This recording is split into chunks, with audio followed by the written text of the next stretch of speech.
Bien le bonsoir, amateurs de course. Joyeux Pâques en retard un petit peu. Pour plusieurs, vous étiez peut-être en congé aujourd'hui. Bien heureux de vous retrouver. Bienvenue à cette semaine aux courses, notre troisième édition. Mon nom est Anthony Marcotte. Bien heureux de vous retrouver. Kevin Lusignan sera mon acolyte ce soir. Salut Kevin, comment ça va? Ça va très bien. Et toi, Anthony? Très bien, merci. Une journée de fin de semaine de Pâques, somme toute plus tranquille dans le monde des courses en fin de semaine. Autant le NASCAR que la F1 est en congé.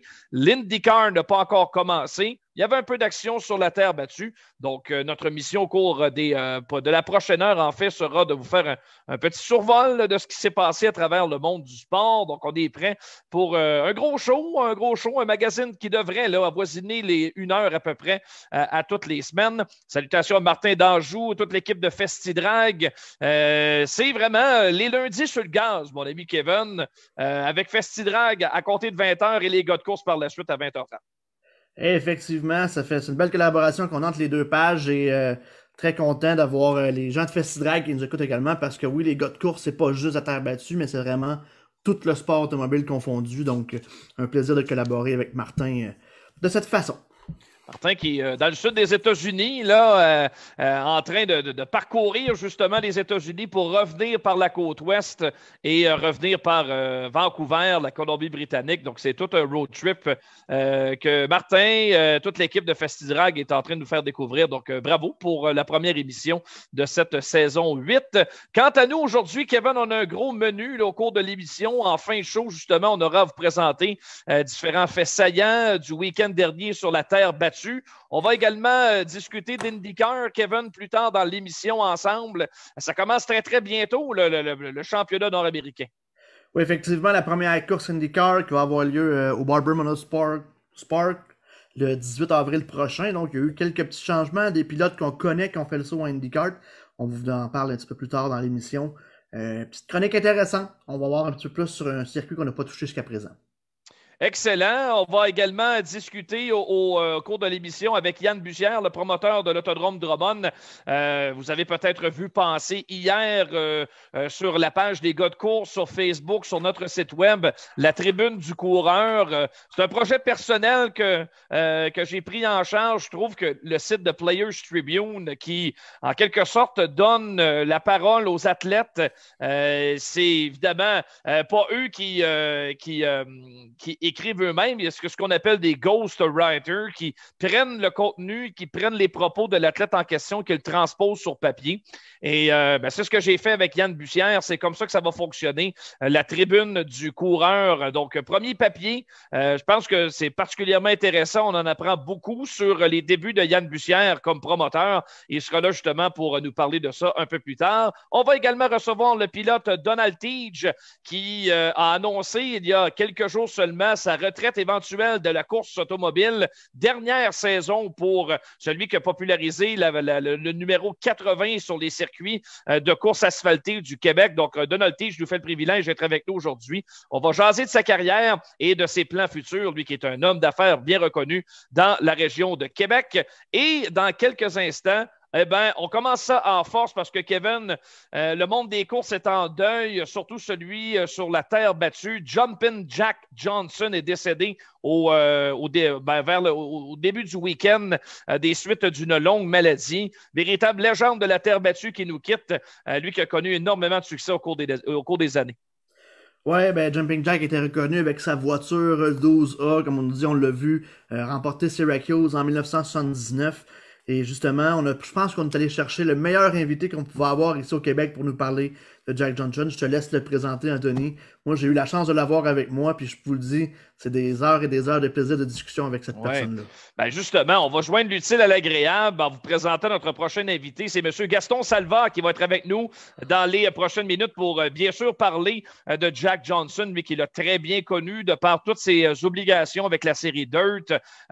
Jack Johnson, évidemment, roulé chez nous à maintes et maintes reprises et qui finalement est décédé, mais il a fait beaucoup pour son sport. Et la personne toute désignée pour bien nous en parler, c'est assurément Gaston Salva. Il nous attend très bientôt. On va faire une courte pause en ce début d'émission et au retour tout de suite, M. Gaston Salva qui va être avec nous.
De retour dans cette semaine aux courses, il est là, devant nous, Gaston Salva, ancien directeur de course officiel, membre du Temple de la renommée chez Dirt, qui est dans cette semaine aux courses aujourd'hui. Bonsoir Gaston, comment ça va?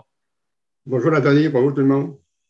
Bien heureux de te recevoir, Gaston. D'ailleurs, c'est ta deuxième apparition avec nous. Tu as participé récemment à la balado-diffusion de notre ami Kevin qui s'intitule « Il était une fois aux courses ». Donc, tellement de souvenirs. En fait, Gaston, tu avais tellement de choses à raconter qu'on a décidé de couper ça en deux. Il y avait trop de bons stocks. Donc, 2 épisodes avec toi. Tu avais beaucoup, un livre ouvert et énormément de choses à raconter. Ben écoute, quand on a des souvenirs à raconter, on a accumulé des choses au cours de 40-50 ans. Écoute, ça me fait plaisir dans ce temps-là de pouvoir partager ça avec tout votre monde. Kevin, tu as eu la chance d'animer cette émission-là. Comment ça s'est passé de jaser d'autant de souvenirs? Je vais être franc avec toi, Anthony. C'est le petit garçon intérieur en moi qui s'assoit puis qui écoute, c'est son grand-père qui compte ses histoires de course. C'est la même chose que j'ai vécu, tu sais, sans rien enlever à Gaston, mais ça reste que c'est un plaisir, tu sais, je veux dire, on aurait continué des heures et des heures encore, et je vous le dis, il y a d'autres émissions à faire avec Gaston sans problème, mais je veux dire, au plaisir des gens qui l'écoutent, je vous le dis, je l'ai écouté, réécouté et réécouté depuis qu'on l'a fait, et c'est simplement du bonbon pour les oreilles. Moi, je suis content de savoir que ça a plu et que ça a intéressé les gens. C'est sûr que c'est intéressant. Puis Gaston, il y a bien des choses à raconter sur notre disparu de la semaine, Jumpin' Jack Johnson, un véritable monument de la course sur terre battue qui nous quitte au terme d'une longue maladie.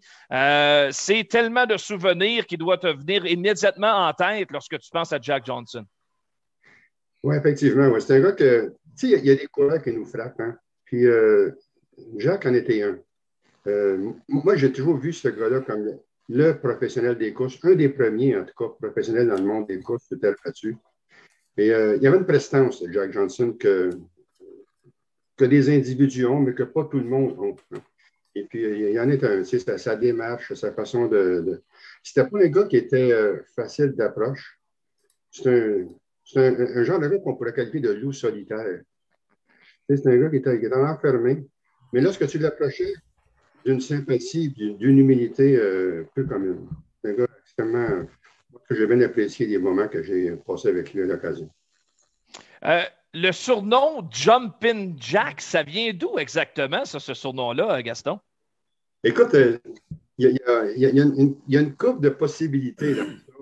Je vais vous les raconter, entre autres. La première, c'est que, écoute, un Jack, là, un Jack Rabbit, hein, c'est un lièvre qui court et qui se sauve pour éviter de se faire prendre, de servir de proie. Puis il saute comme un lapin, comme un lièvre peut le faire, puis il se ramasse dans sa tanière, dans son trou, avec rapidité. Et puis Jack Johnson, c'est un gars rapide, c'est un Jack, alors Jumping Jack. Ça n'est une version. Mais l'autre version qui est probablement la plus plausible, c'est le fait que son ascension à Jack a été vers la fin des années 60, début 70. Il a commencé en 66, ça fait carrière dans le monde des courses. Il a commencé très jeune, à l'âge de 13 ans. Mais quand il a sorti de l'armée, lorsqu'il avait 21 ans, il a suivi les traces de son père, qui était un coureur qui courait à Fonda également. Et puis, il s'est passé à modifier. Il a toujours coursé uniquement modifié, Jack Johnson. Jamais dans aucune autre classe, aucune autre discipline de sa vie, ce qui est assez rare, en fait, content. Parce que plusieurs des autres vont courir un peu de sprint à l'occasion. Il y en a d'autres qui sont essayés même chez NASCAR. Jamais lui. Toujours persisté chez les modes. Et puis, vu qu'il y avait une croissance de popularité à Fonda, et sa première victoire était en 1971, et puis là, il était de plus en plus populaire, il y avait une chanson extrêmement populaire à l'époque des Rolling Stones qui s'appelait Jumpin' Jack Flash. Ça vous dit quoi, c'est vous autres? Jumpin', pas Jumping, Jumpin, Jumpin' Jack Flash. Si vous allez sur YouTube, j'en ai retracé ça. C'est une chanson qui date des années 68-69. Et c'est probablement là qu'on lui a attribué le nom de Jumping Jack, Jumpin' Jack. Et puis maintenant, si vous regardez les dernières voitures qu'il a eues, souvent, mais c'était pas écrit Jack Johnson comme chauffeur, c'était écrit Jumpin'. Ouais. C'était le surnom qu'il donnait à sa voiture. C'est Tu pas moi ça. as soulevé, Gaston, Fonda Speedway, qui est de Track of Champions, juste de l'autre côté des lignes américaines. On connaît bien le circuit de Fonda. C'est là où les légendes ont roulé et Jack Johnson, certainement, ont fait partie des plus grandes légendes de la piste de Fonda. Et d'ailleurs, depuis quelques années, Gaston, on présente là-bas un événement en l'honneur, en hommage finalement de Jack Johnson parce que les dernières années de sa vie n'ont pas été faciles. Donc, c'était en guise de soutien, visiblement, à la famille qu'on a tenu justement à l'honorer de la sorte. Il était important à ce point pour la piste de Fonda. Fonda, comme tu as dit si bien, le Track of Champions, écoute, Fonda, si tu marches à Fonda, tu vas marcher n'importe où ailleurs. C'est une piste unique en son genre. Le tracé de la piste avec la courbe 1 et 2 qui est pointue, comparativement à la 3 et 4 qui est large, mais on peut négocier facilement la 1 et 2. La 3 et 4, on peut se faire prendre au piège, entrer à l'intérieur rapidement, trop tôt, et on se fait prendre. Alors qu'il faut rentrer au large et sortir dans la 4 avec un apex tardif, comme on appelle, pour éviter le mur qui est là. Et c'est lorsqu'on arrive à maîtriser cette piste-là, comme Jack a appris à le faire si bien, comme d'autres légendes avant lui, que ce soit Pete Corey, Bill Wimble, Lou Lazzaro, qui ont été des grands champions, pour ne pas les nommer à profusion.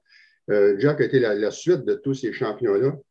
Et bien, écoute, il a connu des succès-là incroyables parce qu'il y a eu 11 championnats de piste durant sa carrière de 43 ans. C'était son home track, si vous me permettez l'expression, toujours de toute sa vie, même s'il a couru beaucoup ailleurs aussi sur beaucoup d'autres pistes. Gaston, quels ont été pour toi les contacts que tu as eus au fil du temps avec Jack Johnson? Quel genre de relation tu as pu entretenir avec lui?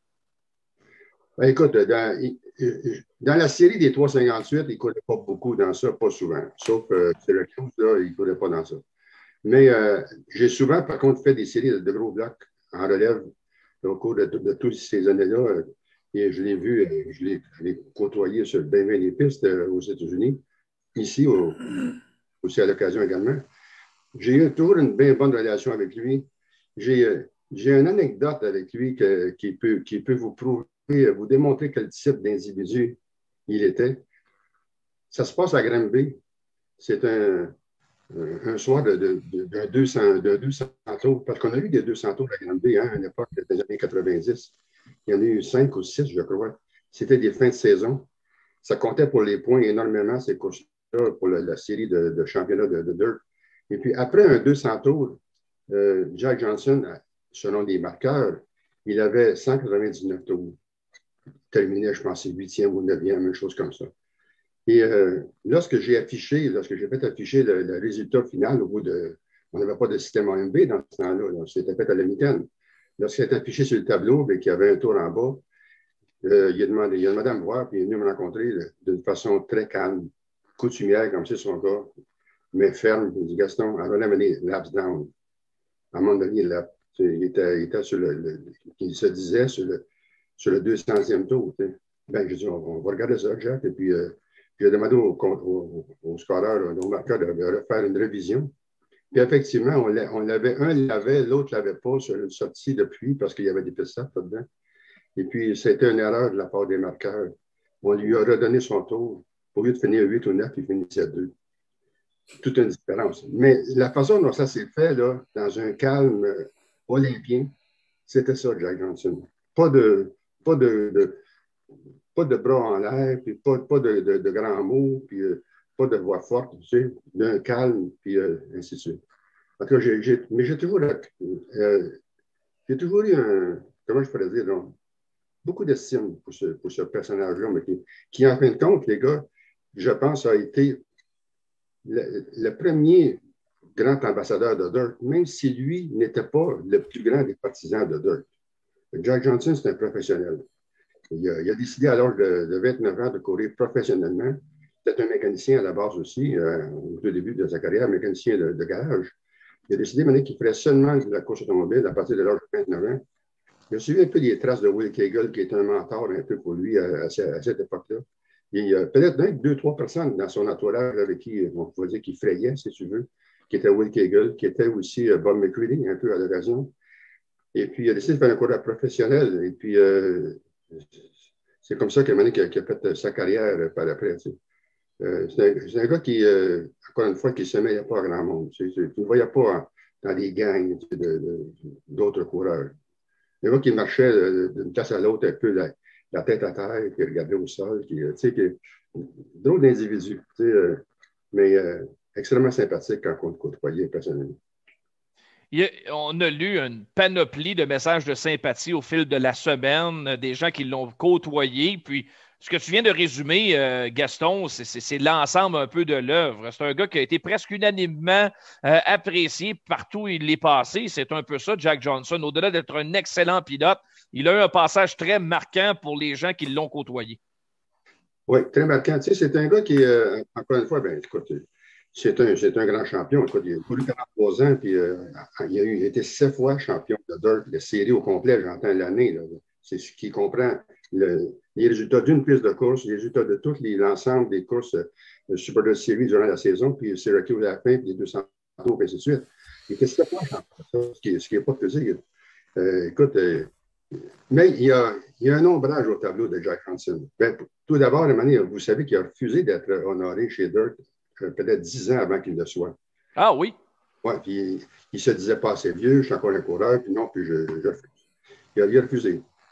À cette époque-là, il y avait un avocat chez Dirt qui était un gars de Fonda, aussi Fosco, Andy Fosco, et puis qui était ami avec Dave Lake, qui était le grand compagnon à l'occasion à Fonda aussi de Jack Johnson, on va te nommer Jack, non, il ne voulait pas. Il y a autre chose qui s'est passé aussi, c'est que Jack Johnson avait un speed shop qui avait parti. Comme tout grand coureur aux États-Unis, souvent, c'était le cas. Ces gars-là, ils courent, ils sont des professionnels. Puis lorsqu'ils touchent un soir avec la roue droite ou la roue arrière ou je ne sais pas, l'essieu un petit peu, ils débaquent ça, mettent quoi de neuf, puis on vend ça usagé. Ils ne coursaient jamais parce que ces gars-là disent je ne peux pas me permettre de perdre une course avec une pièce qui a frappé. Donc, même si ça ne va pas l'être brisé, il ne coursaient pas une deuxième course avec ça. Fait qu'il y avait un speed shop de pièces usagées énormes. Puis, on lui avait refusé une piste, entre autres, chez Dirt. Puis ça, il l'a pris amèrement. Et puis, il est resté avec un goût un peu amer. Puis, il y a une course, quand je parle de Neuil au beurre noir, c'est qu'en 1983, un des promoteurs flamboyants de l'époque, qui s'appelait Lindy Vicary, qui était promoteur de la piste de Reading, Pennsylvanie, qui avait fermé ses portes en 1979. Mais Lindy a décidé de réouvrir la piste de 1 000 de Nazareth, puis ce qui était une piste de 1 000 en terre battue, qui était par la suite pavée, puis que Penske a acheté. Mais là, qui était en terre battue, elle a opéré de 81 à 83. Et puis en 83, il a mis sa finale avec 50 000 de gagnants en confrontation contre Syracuse, nez à nez. Et il y a des gars du Sud qui ont été courir là, comme Brightville, puis d'autres qui étaient, c'était leur coin de pays, ça. Ils ont été courir là, puis c'était pas surprenant.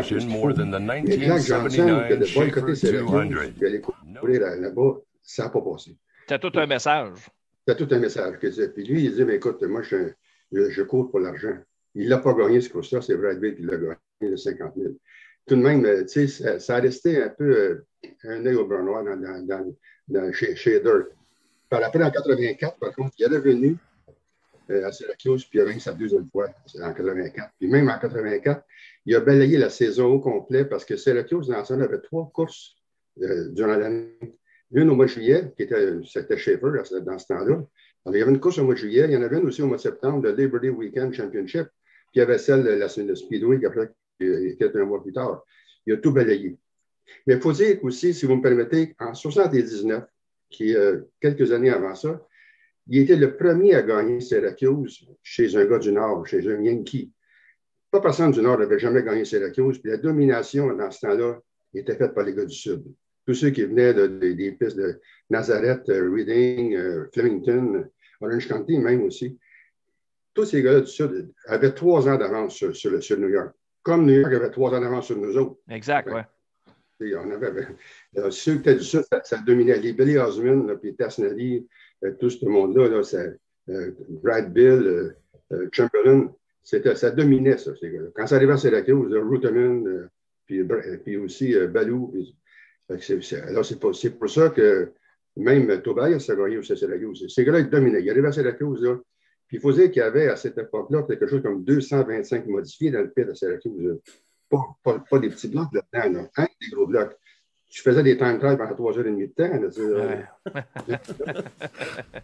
C'est une autre époque, pas à peu près. Hein. On voit l'évolution, mais un personnage marquant, tu nous l'as brillamment présenté, Gaston, nos sympathies, évidemment, toute la famille de Dirt qui est touchée par le décès de Jack Johnson, son fils Ronnie qui poursuit aussi là, le travail amorcé. Bon, il ne sera jamais aussi dominant qu'a pu l'être son père, mais quand même, Ronnie Johnson est un fier compétiteur encore aujourd'hui en modifié. Donc, toute la famille est touchée par ça, évidemment. Puis, on tient évidemment aussi à le souligner. Qui est mort, Jack, en doute, qui est décédé de la maladie de Lou Gehrig. Hein? Oui. C'est une triste fin. Pour un gars que j'aurais pensé qu'il avait vécu 100 ans.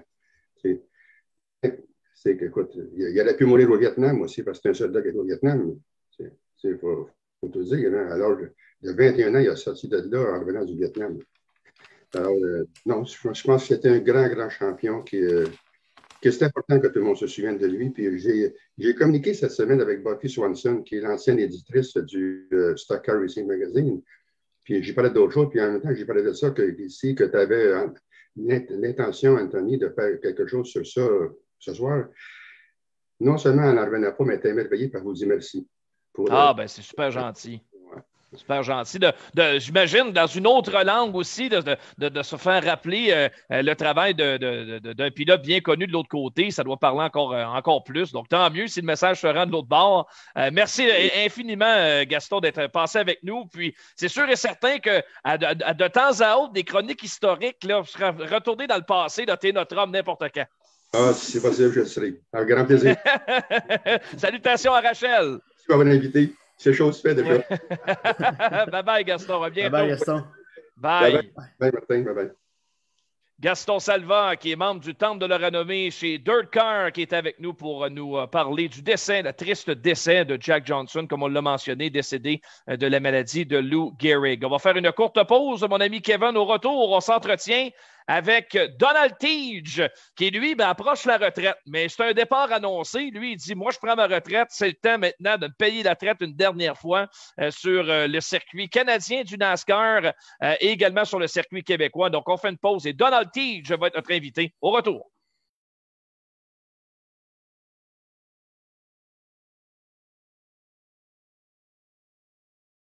FestiDrag.tv, votre émission de sport motorisé tous les lundis 20h à Télémac et sur la page Facebook de FestiDrag. FestiDrag.tv, c'est un road trip nord-américain de sport motorisé. C'est aussi du stock car, de l'accélération, de la drift, du dirt, de la moto et les plus belles expositions d'auto en Amérique. Tous les lundis 20h à Télémac et sur la page Facebook de FestiDrag. FestiDrag.tv est présenté par Rousseau Metal, Silverwax, Prolon Control et Choix Radio X. L'Autodrome Green Bay, c'est la place pour vous divertir les vendredis soirs. De la vitesse et de l'action, mur à mur pour les amateurs de sensations fortes. En plus, c'est gratuit pour les 17 ans et moins. Parfait pour une belle sortie en famille.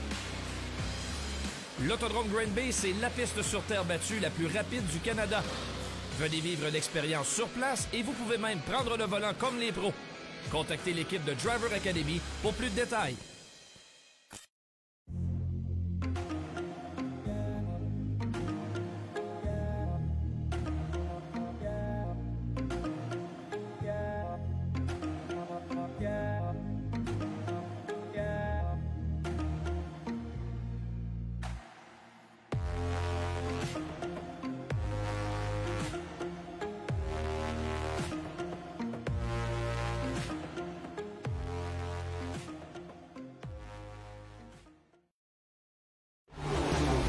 FestiDrag Développement, une entreprise 100% québécoise, contribue à développer des pilotes de course d'ici, partout en Amérique du Nord. FestiDrag Développement tient à remercier ses précieux partenaires Silverwax, Rousseau Metal, Richard et compagnie, Prolon Control, VP Racing Fuel et DL Performance, Globocam, Groupe Brière International, le Grand Prix de Trois-Rivières, Dumoulin Compétition, Permatex, FestiDrag.tv, Hypertech, Choix Radio X et 91.9 Sport.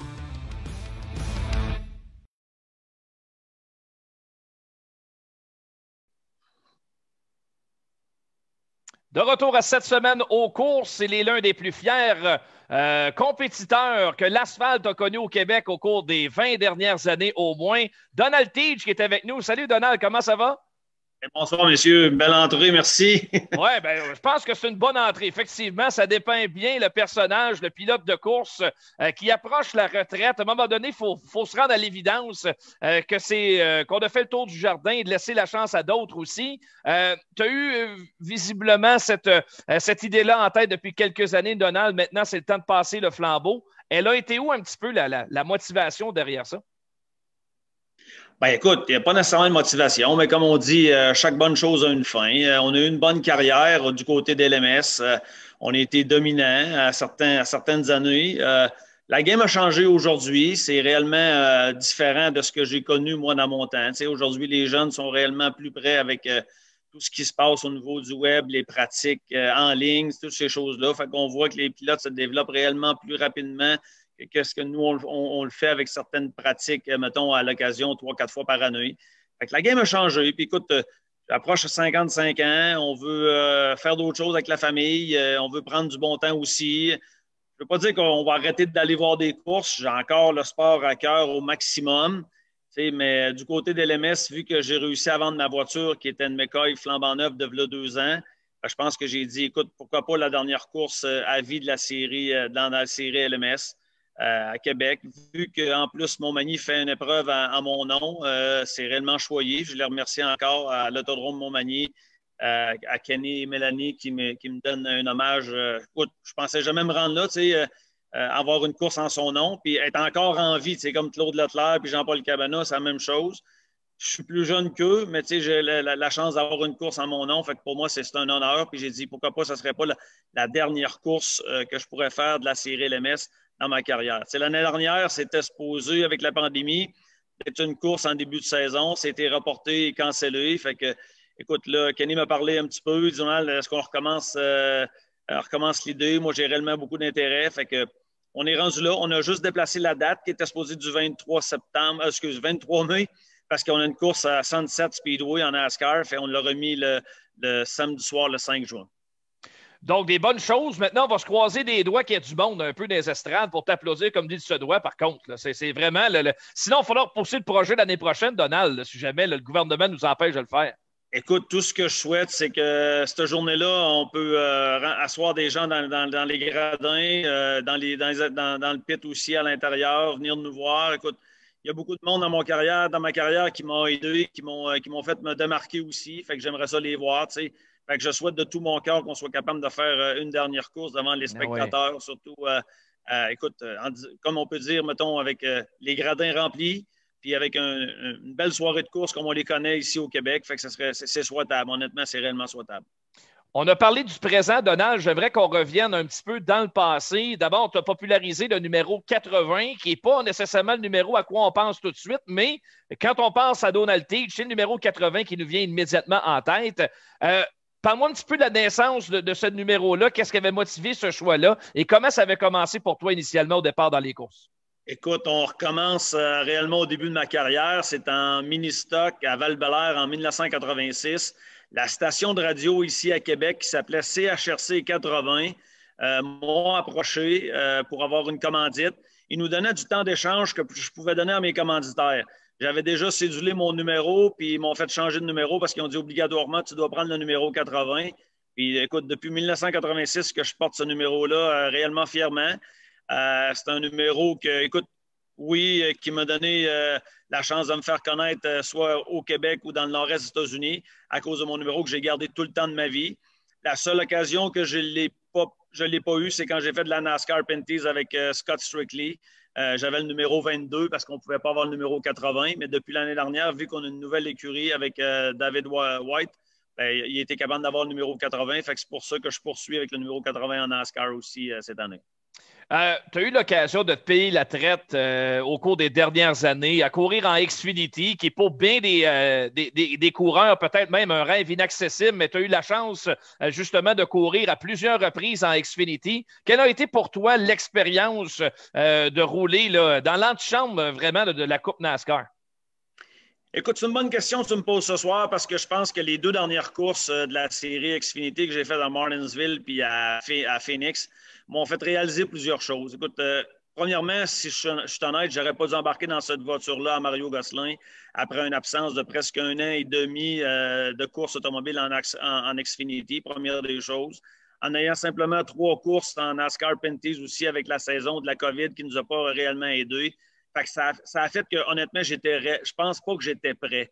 Je voulais réellement bien performer dans ma tête, mais honnêtement, j'aurais dû peut-être approcher ces 2 courses-là d'une façon réellement différente. T'sais, au début de Martinsville, on garde, j'ai parti 28e, puis après 25-30 tours, on était rendu 20e au large. Là, même mon spotter, puis Mario Gosselin capotait un petit peu. J'avais l'adrénaline dans le piton, mais c'est pas de la façon que j'aurais dû apporter la course. J'étais réellement peut-être trop prompt pour commencer cette course-là. Fait que quand je suis revenu de Phoenix avec les déboires des 2 dernières courses, ça m'a réellement fait penser qu'écoute, il y a des jeunes, ça pousse, la game est différente. Tout mis ça ensemble, ça m'a fait réfléchir. Puis j'ai dit, écoute, je pense qu'il faut à un moment donné penser à d'autres choses. Fait que pourquoi pas annoncer ça dans l'année qui s'en vient. Donc, une retraite des courses comme pilote actif, Donald, mais est-ce que tu te vois toujours t'impliquer dans le monde des courses ou quand tu vas tirer la plug, ça va être définitivement? Ben, écoute, comme je te disais tantôt, j'adore ce sport-là. Je vais peut-être aller le voir en famille. Ma conjointe Marie-Josée adore les courses. Elle m'appuie depuis 17-18 ans au niveau des courses automobiles. Elle me dit, Donald, moi, la seule chose, pendant que les gens sont dans les gradins avec leur famille, toi, tu es dans l'auto, fait que c'est différent. Fait que oui, non, écoute, je n'ai pas l'intention de laisser le sport. J'ai encore beaucoup d'intérêt à me déplacer pour aller voir des courses automobiles. C'est sûr que dans notre environnement, moi et mon frère, on a simplement des filles. Fait qu'il n'y a pas nécessairement beaucoup d'intérêt au niveau des courses automobiles. Mais qui sait, peut-être qu'une de nos filles va nous réserver une surprise un jour avec un petit qu'on va développer au niveau du karting comme Marc-Antoine Camiran le fait. On ne le sait pas. Écoute, j'adore ce sport-là. C'est un sport que moi et mon frère, on a développé depuis qu'on était jeunes. Nos parents nous ont emmenés aux courses en étant jeunes aussi. Fait j'adore la compétition, j'adore m'impliquer. Il faut le dire aux gens, dans l'expression des courses, moi, je suis un gars qui est capable de wrencher. Je suis capable de prendre des outils et ajuster ma voiture. Les jeunes d'aujourd'hui ne sont pas nécessairement bons à faire ça. C'est réellement différent. C'est pour ça qu'on disait que la game a changé tantôt. Moi, je peux débarquer de mon char, je parle à mon équipe, je suis capable de faire des ajustements avec mon équipe et je peux même prendre les outils pour le faire. Tandis que les jeunes aujourd'hui sont appuyés par la nouvelle technologie, les ingénieurs, ces choses-là. Fait que c'est réellement différent. Mais écoute, je ne veux pas laisser ce sport-là. Je l'adore, puis peut-être qu'on va se trouver une niche à quelque part pour dire on va poursuivre avec quelqu'un d'autre ou suivre quelqu'un d'autre ou appuyer quelqu'un d'autre dans le sport automobile. Ça, c'est une très bonne nouvelle. Tu es un homme d'affaires quand même bien installé depuis plusieurs années à Québec, dans la vente d'automobiles, entre autres, avec la famille. Donc, le nom Tige, il faut qu'il reste dans les courses. Ça ne peut pas disparaître du jour au lendemain. Nous, on a les Luciers sur la terre battue. Ben, l'asphalte doit garder les Tiges. On n'a pas le choix. Honnêtement, il faut être honnête. Moi et mon frère, notre carrière automobile nous a fait réellement connaître. Et il nous a fait vendre des voitures. Puis il me fait vendre encore des camions aujourd'hui. Il me fait vendre des voitures, il me vend des voitures de luxe, des voitures des Honda, des Acura, toute cette gamme-là. Il y a beaucoup de gens qui me connaissent à cause des courses automobiles. Écoute, il y a même des gens, c'est fou à dire. Là, puis, ce soir, je peux t'en parler à voix haute parce que j'en ai encore été témoin cette semaine. Il y a deux madames qui sont rentrées d'un certain âge et dans le showroom chez Chevrolet, puis ils m'ont demandé de voir Donald Tige. Je suis allé les rencontrer, puis la madame a dit « Monsieur Tige, je suis votre carrière avec mon mari qui est décédé depuis 2 ans. On allait à toutes vos courses. On était admirateurs de vous. » Ça part de loin. Là, quelqu'un qui vient venir acheter une voiture. Puis quand la madame allait acheter un Spark d'occasion 2018 parce qu'elle me connaissait. Fait que, moi et mon frère, on est connus dans le domaine de l'automobile. On est connus dans le domaine des courses. Fait que c'est sûr que ça nous a aidés à travers notre carrière jusqu'à présent. Donald, je veux t'amener parce qu'on a les images. Il faut représenter ça à nos téléspectateurs aujourd'hui. Est-ce que pour toi, la victoire, ta seule victoire en série Pinty's du NASCAR, est-ce que c'est la plus grande victoire de ta carrière, à ton avis? Ben écoute, je pense que oui, parce que c'est un objectif que quand on s'était mis dans la tête de commencer en Pinty's sporadiquement, il y a 4 ans, de faire 1 ou 2 courses par année, puis quand on a décidé de faire toute la saison avec Scott Strictly, le 22 Racing, d'avoir une victoire. Puis je voulais, aujourd'hui, je détiens encore le record qui était retenu par Don Thompson, le numéro 4 dans le temps, à 49 ans et quelques mois d'avoir gagné une course en NASCAR Pinty's. Nous autres, on l'a réalisé à presque 52 ans. Fait que c'est un record pour moi qui est réellement important. Puis tu sais, Honnêtement, là, on est arrivé à Saskatoon. Je vous explique, c'est un mercredi, c'est 2 courses de 125 tours. Puis on arrive sur le bord de la piste, puis j'en garde la piste. C'est ma deuxième fois que je me présentais à Saskatoon. Puis honnêtement, j'ai dit à mes gars, j'ai dit, et je vous jure d'une chose que je vais vous dire là, j'ai dit, les gars, c'est à soir que ça se passe. J'ai même appelé mon père Frank. J'ai dit, Frank, c'est à soir que ça se passe. J'étais certain de gagner une course à Saskatoon ce soir-là. On a gagné. Honnêtement, c'était réellement une grande victoire. C'est sûr qu'on n'a pas pu célébrer beaucoup parce qu'il y avait une deuxième épreuve. Mais tu sais, il y a des bonnes courses aussi que je retiens beaucoup. L'année d'avant, à Edmonton, side-by-side, dans les derniers tours, quand j'ai dépassé Alex Labbé, il y a eu un incident devant moi. Je pense que cette course-là était à moi aussi. Mais écoute, oui, c'est une bonne course. J'en ai eu plusieurs dans ma carrière, mais cette course-là est réellement spéciale. J'espère juste peut-être renouveler cette année avec les 6 courses qu'il y en a à Scarpenties. L'année dernière, on a sorti très, très fort. On n'a pas pu s'affirmer parce que je pense qu'on manquait un petit peu d'expérience avec la nouvelle équipe. On a été premier, deux fois premier lors des qualifications. On a qualifié deuxième à Ducasa. Mais il y a un tirage au sort qui nous a pénalisés et on n'a pas été chanceux. Fait que je pense que cette année, on a encore une chance de gagner une course en NASCAR Penty. Je suis convaincu présentement. Ouais, ça serait toute une manière de quitter le sport en remportant comme ça avec panache une dernière course. Peut-être à Hush Weekend, tiens, sur la terre battue, Donald, un endroit où personne trop a de l'expérience à la terre. On a tous hâte de vous voir rouler à Hush Weekend. Écoute, en espérant de ne pas voir les Friesen, Schreider et Wallace et compagnie qui étaient supposés s'additionner l'année dernière. Écoute, s'ils viennent, ça va faire de l'apprentissage. Puis, encore une fois, c'est une bonne chose de compétitionner contre des grands du sport comme ces personnes-là.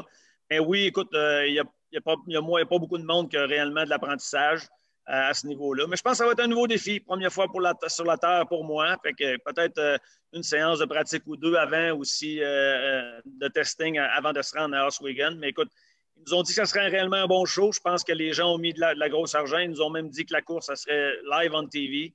Fait que, honnêtement, ça va être spécial pour honnêtement terminer une carrière sur faire une course sur la terre battue. On présente actuellement une photo d'une voiture 80 d'un bolide qui était initialement prévu pour rouler sur la terre battue. Tu me corrigeras si je me trompe, mais c'était une voiture qui appartenait à Claude Marcoux, qui est bien connu, évidemment, sur la terre battue au Québec. Tu devais rouler dans ce type de bolide il y a plusieurs années au préalable. Te souviens-tu de ça? Ben oui, cette voiture-là était dans mon garage de course. Écoute, on a fait un peu de maintenance à travers ça. On était supposé de participer à les épreuves à Montmagny. Il était supposé avoir 6 épreuves à Montmagny cette année-là. Ça a été écourté, je pense, à 1 ou 2 de mémoire. La première, je n'ai pas pu le faire parce que ma grand-mère est décédée. Fait que c'était une fin de semaine de deuil pour nous. Et la deuxième, je pense que la course a été annulée ou l'appui a été remis. Il n'y a jamais eu d'autres courses à ce niveau-là, mais on était supposé de faire quelques épreuves à Montmagny avec une voiture de terre battue, mais avec des pneus adéquats pour faire une épreuve de 100 tours. Je ne sais pas si ça va revenir un jour. Je sais que Martin Roy Junior a voulu ramener ce concept-là des bolides de terre auxquels on place des pneus asphaltés pour rouler du côté de Vallée-Jonction à l'autodrome Chaudière. Toujours le fun de voir les deux disciplines se mêler un petit peu. Puis je trouve ça plaisant de voir que NASCAR revient un petit peu à ses racines aussi. On l'a vu la semaine passée du côté de Bristol. Je pense que les gars ont eu beaucoup de plaisir à rouler sur la terre. Je ne dis pas de rouler là toutes les semaines, mais au moins de temps en temps, de varier un petit peu. Il y a plus de circuits routiers. C'est quoi ta perspective là-dessus, Donald? Ben écoute, il ne faut pas se cacher. Si on regarde à Québec puis à travers les États-Unis aussi, la terre a une popularité réellement grandissante. Il y a beaucoup de gens qui préfèrent la terre à l'asphalte. On regarde juste comme à Granby, ce que les Luciers font avec mettre les gens dans les gradins. Drummondville aussi. Fait que, on voit qu'il y a réellement un engouement à ça. NASCAR s'est trempé le pied réellement d'une belle façon. Ils ont simplement tombé sur le mauvais week-end. Il y a des gens qui ont critiqué, mais écoute, c'était le déluge pour tout le monde. Peu importe la série qui aurait été là cette fin de semaine-là, ça aurait été un flop total aussi. Mais je pense qu'il faut regarder le côté positif.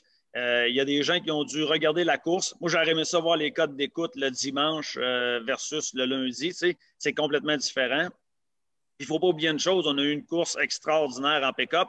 Moi, je trouve que le show en pick-up a été meilleur. Surtout, en plus, on connaissait Raphaël Lessard, qui est passé en arrière, qui a remonté 3e. Pardon. Mais on a vu réellement des side-by-side. Hein? C'est ça qui était réellement le fun. Un petit peu plus que ce qu'on a vu en Cup. Écoute, je pense que l'idée n'était pas mauvaise. Pourquoi pas le réciver l'année dernière avec la Cup Series aussi, avec les pick-up aussi. Je pense qu'il y a une place à ça. Peut-être que oui, ça coûte peut-être beaucoup d'argent. On voyait les équipes cette semaine faire du nettoyage dans les roulottes, dans les coffres-outils. Mais écoute, ça fait partie de la game. Fait que je pense que l'idée était pas mauvaise à ce niveau-là. Oui, mais vous autres, ça se fait, vous êtes habitués que tout soit propre tout le temps. Oui. Là. Nous autres, ça à terre, c'est coutume. Si on sort le boyau d'arrosage, après une coupe d'heure, c'est réglé. C'est vrai, c'est vrai. Donald Teach, merci beaucoup. Bonne saison. On se tient au courant en souhaitant évidemment là, que ça se termine de la meilleure manière qui soit pour toi dans ta carrière.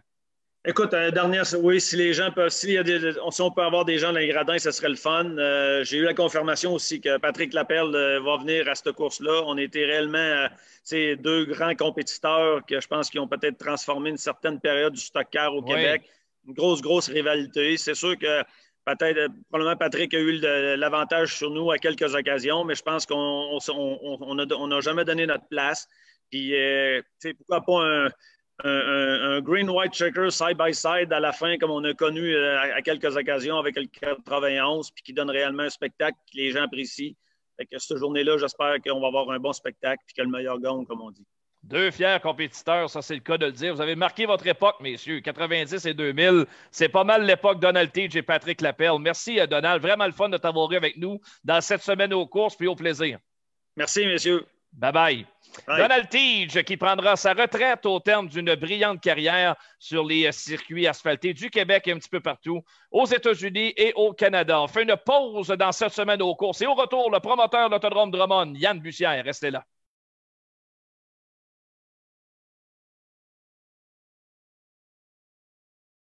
Vous êtes tanné de votre vieux bazou et vous voulez du changement? Richard Auto, c'est l'endroit idéal pour trouver votre nouvelle voiture. Que ce soit pour une première, deuxième ou troisième chance au crédit et plus, tout le monde est accepté chez Richard Auto. En personne au 625A Boulevard Lemire à Drummondville ou sur internet au richardauto.ca. Richard Auto, l'endroit idéal pour trouver votre voiture de rêve.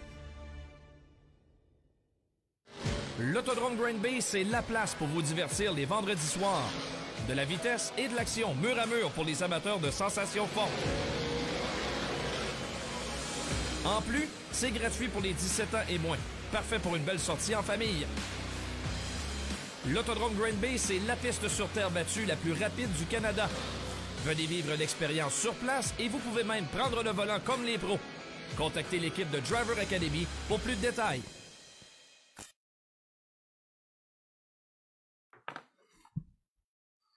On est de retour à cette semaine aux courses. Kevin Lusignan se joint à moi pour discuter avec le promoteur, pilote actif Yann Bussière de l'Autodrome Drummond. Salut Yann, comment ça va? Salut Anthony, écoute, ça va très bien. Salut aussi à Kevin qui est avec toi. Là, vous allez vous parler de votre nouvelle association, le Kevin qui se joint à l'équipe de l'Autodrome Drummond. C'est le fun au bout, ça? Mazin, je suis super content d'avoir un gars comme Kevin qui est à jour, qui aime les courses, un passionné comme moi. Puis, écoute, on va former toute une équipe. Là, c'est important pour moi d'avoir un gars qui est jeune, qui m'amène des idées. Puis, c'est déjà commencé. Là. Je suis super content de notre collaboration jusqu'à maintenant. Puis, ça fait juste débuter. Fait que je pense qu'on va avoir des belles choses à vous montrer cet été là, à tous les niveaux avec Kevin. Ouais, effectivement, c'était un beau projet. Puis, je vais être franc avec toi, j'ai pas pu refuser l'offre quand Yann est arrivé avec cette offre-là parce que oui, être impliqué avec les courses, c'est quelque chose que je pense que c'était juste formel, que c'est quelque chose qui me tentait beaucoup. Puis je me remercie justement de la confiance. Puis justement, on a des belles idées qui s'en viennent. On vous garde les petits scoops pour plus tard, là, mais je pense que les jeunes vont être bien satisfaits de ce qui s'en vient pour eux dans la peut-être saison 2021 ou qui sait dans les prochaines par la suite. Excellent. Donc, Kevin Lusignan, le gars de course qui fait partie de notre équipe et qui fera partie de celle d'Autodrome Drummond à compter de la saison prochaine comme relationniste de la piste. Yann, on t'invite sur l'émission ce soir parce que on a sorti notre première tribune du coureur hier. C'est une nouvelle section sur le site web des gars de course qui consiste à donner la parole à des artisans du monde des courses au Québec, que ce soit un pilote actif, un membre d'équipe, peu importe, un amateur de course. Toutes les idées sont bonnes, mais le but, c'est de coucher sur papier les souvenirs de certains acteurs importants de la scène de la Terre battue. Tu as été notre premier sujet, donc tu nous as offert justement les raisons qui t'ont motivé à devenir promoteur au milieu des années 2000.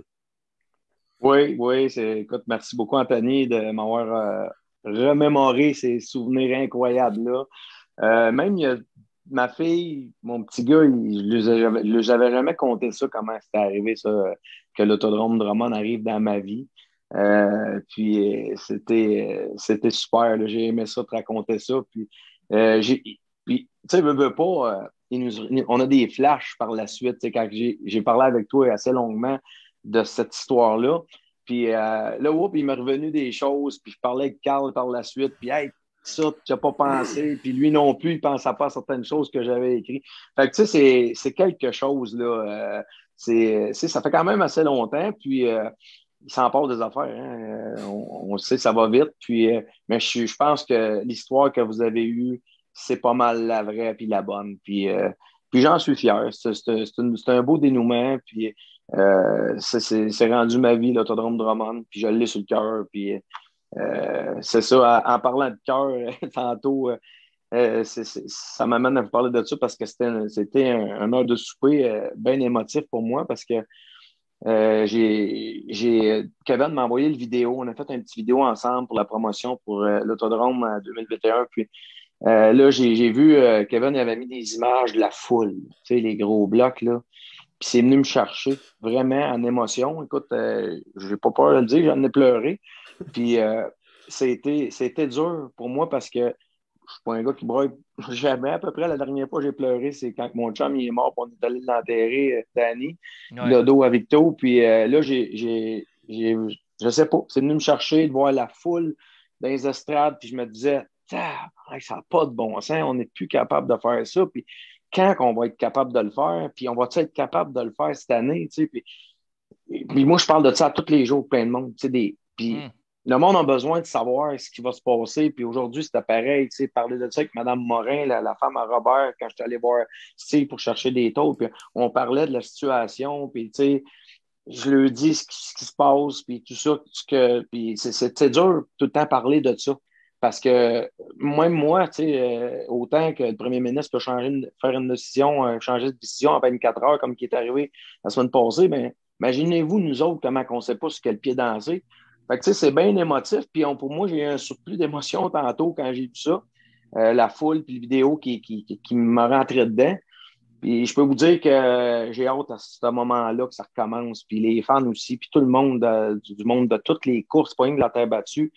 Puis il faut que ça recommence bientôt parce que c'est tough, là. C'est tough pour tout le monde. Puis il y en a qui c'est plus dur que d'autres parce que c'est leur métier, c'est leur vie. Fait que on va espérer que ça s'en vienne parce que je vous dis que il y a des journées que ça va bien et d'autres journées que c'est rough.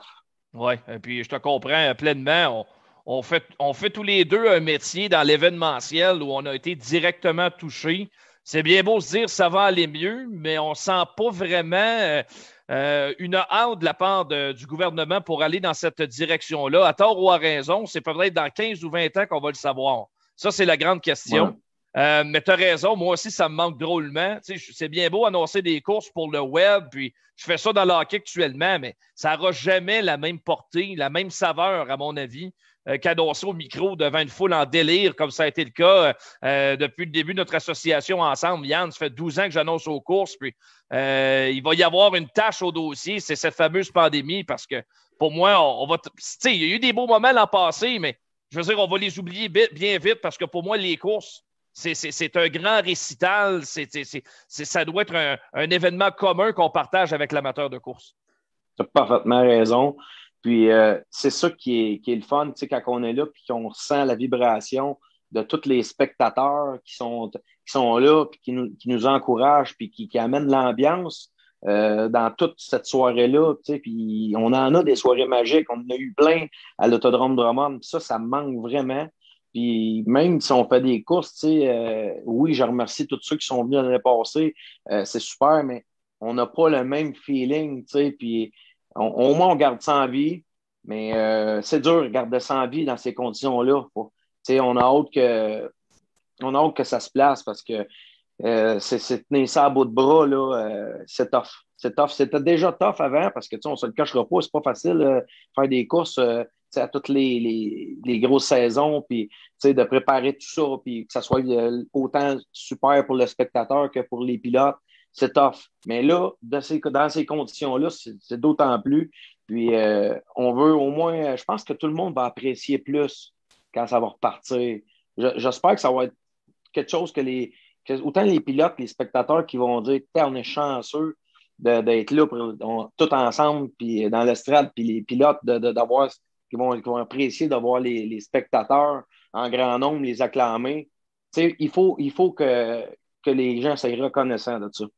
Moi, j'ai l'impression, messieurs, que quand ça va repartir pour de vrai, ça va arriver. Il faut être confiant quand même que ça va arriver. Ouais. Mais il va y avoir un désir de se coller épouvantable dans la société. Là. Les gens vont finir par être colleux un peu. Là.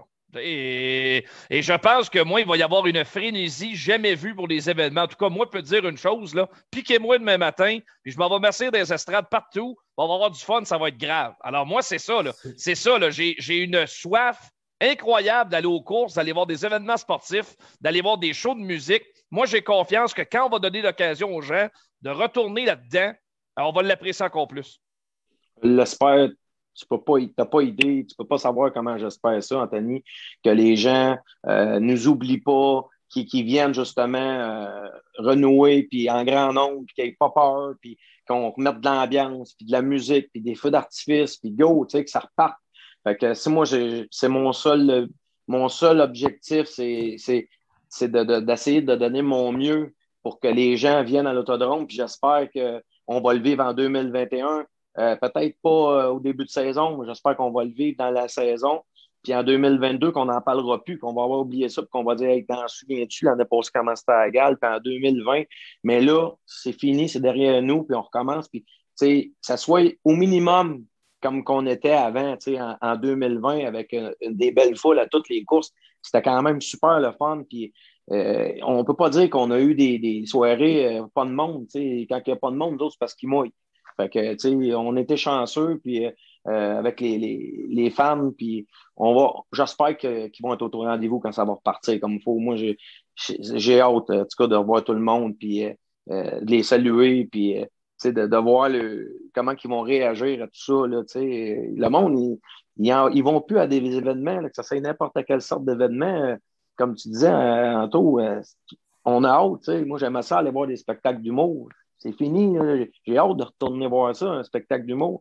J'ai hâte de retourner aux courses à Charlotte en tant que spectateur. Tu n'es pas obligé de courir pour être justement en foule, puis regarder ça, puis l'ambiance. Puis quand tu le sais, c'est quoi? Tu es là souvent à toutes les courses. Tu vas en spectateur sans travailler.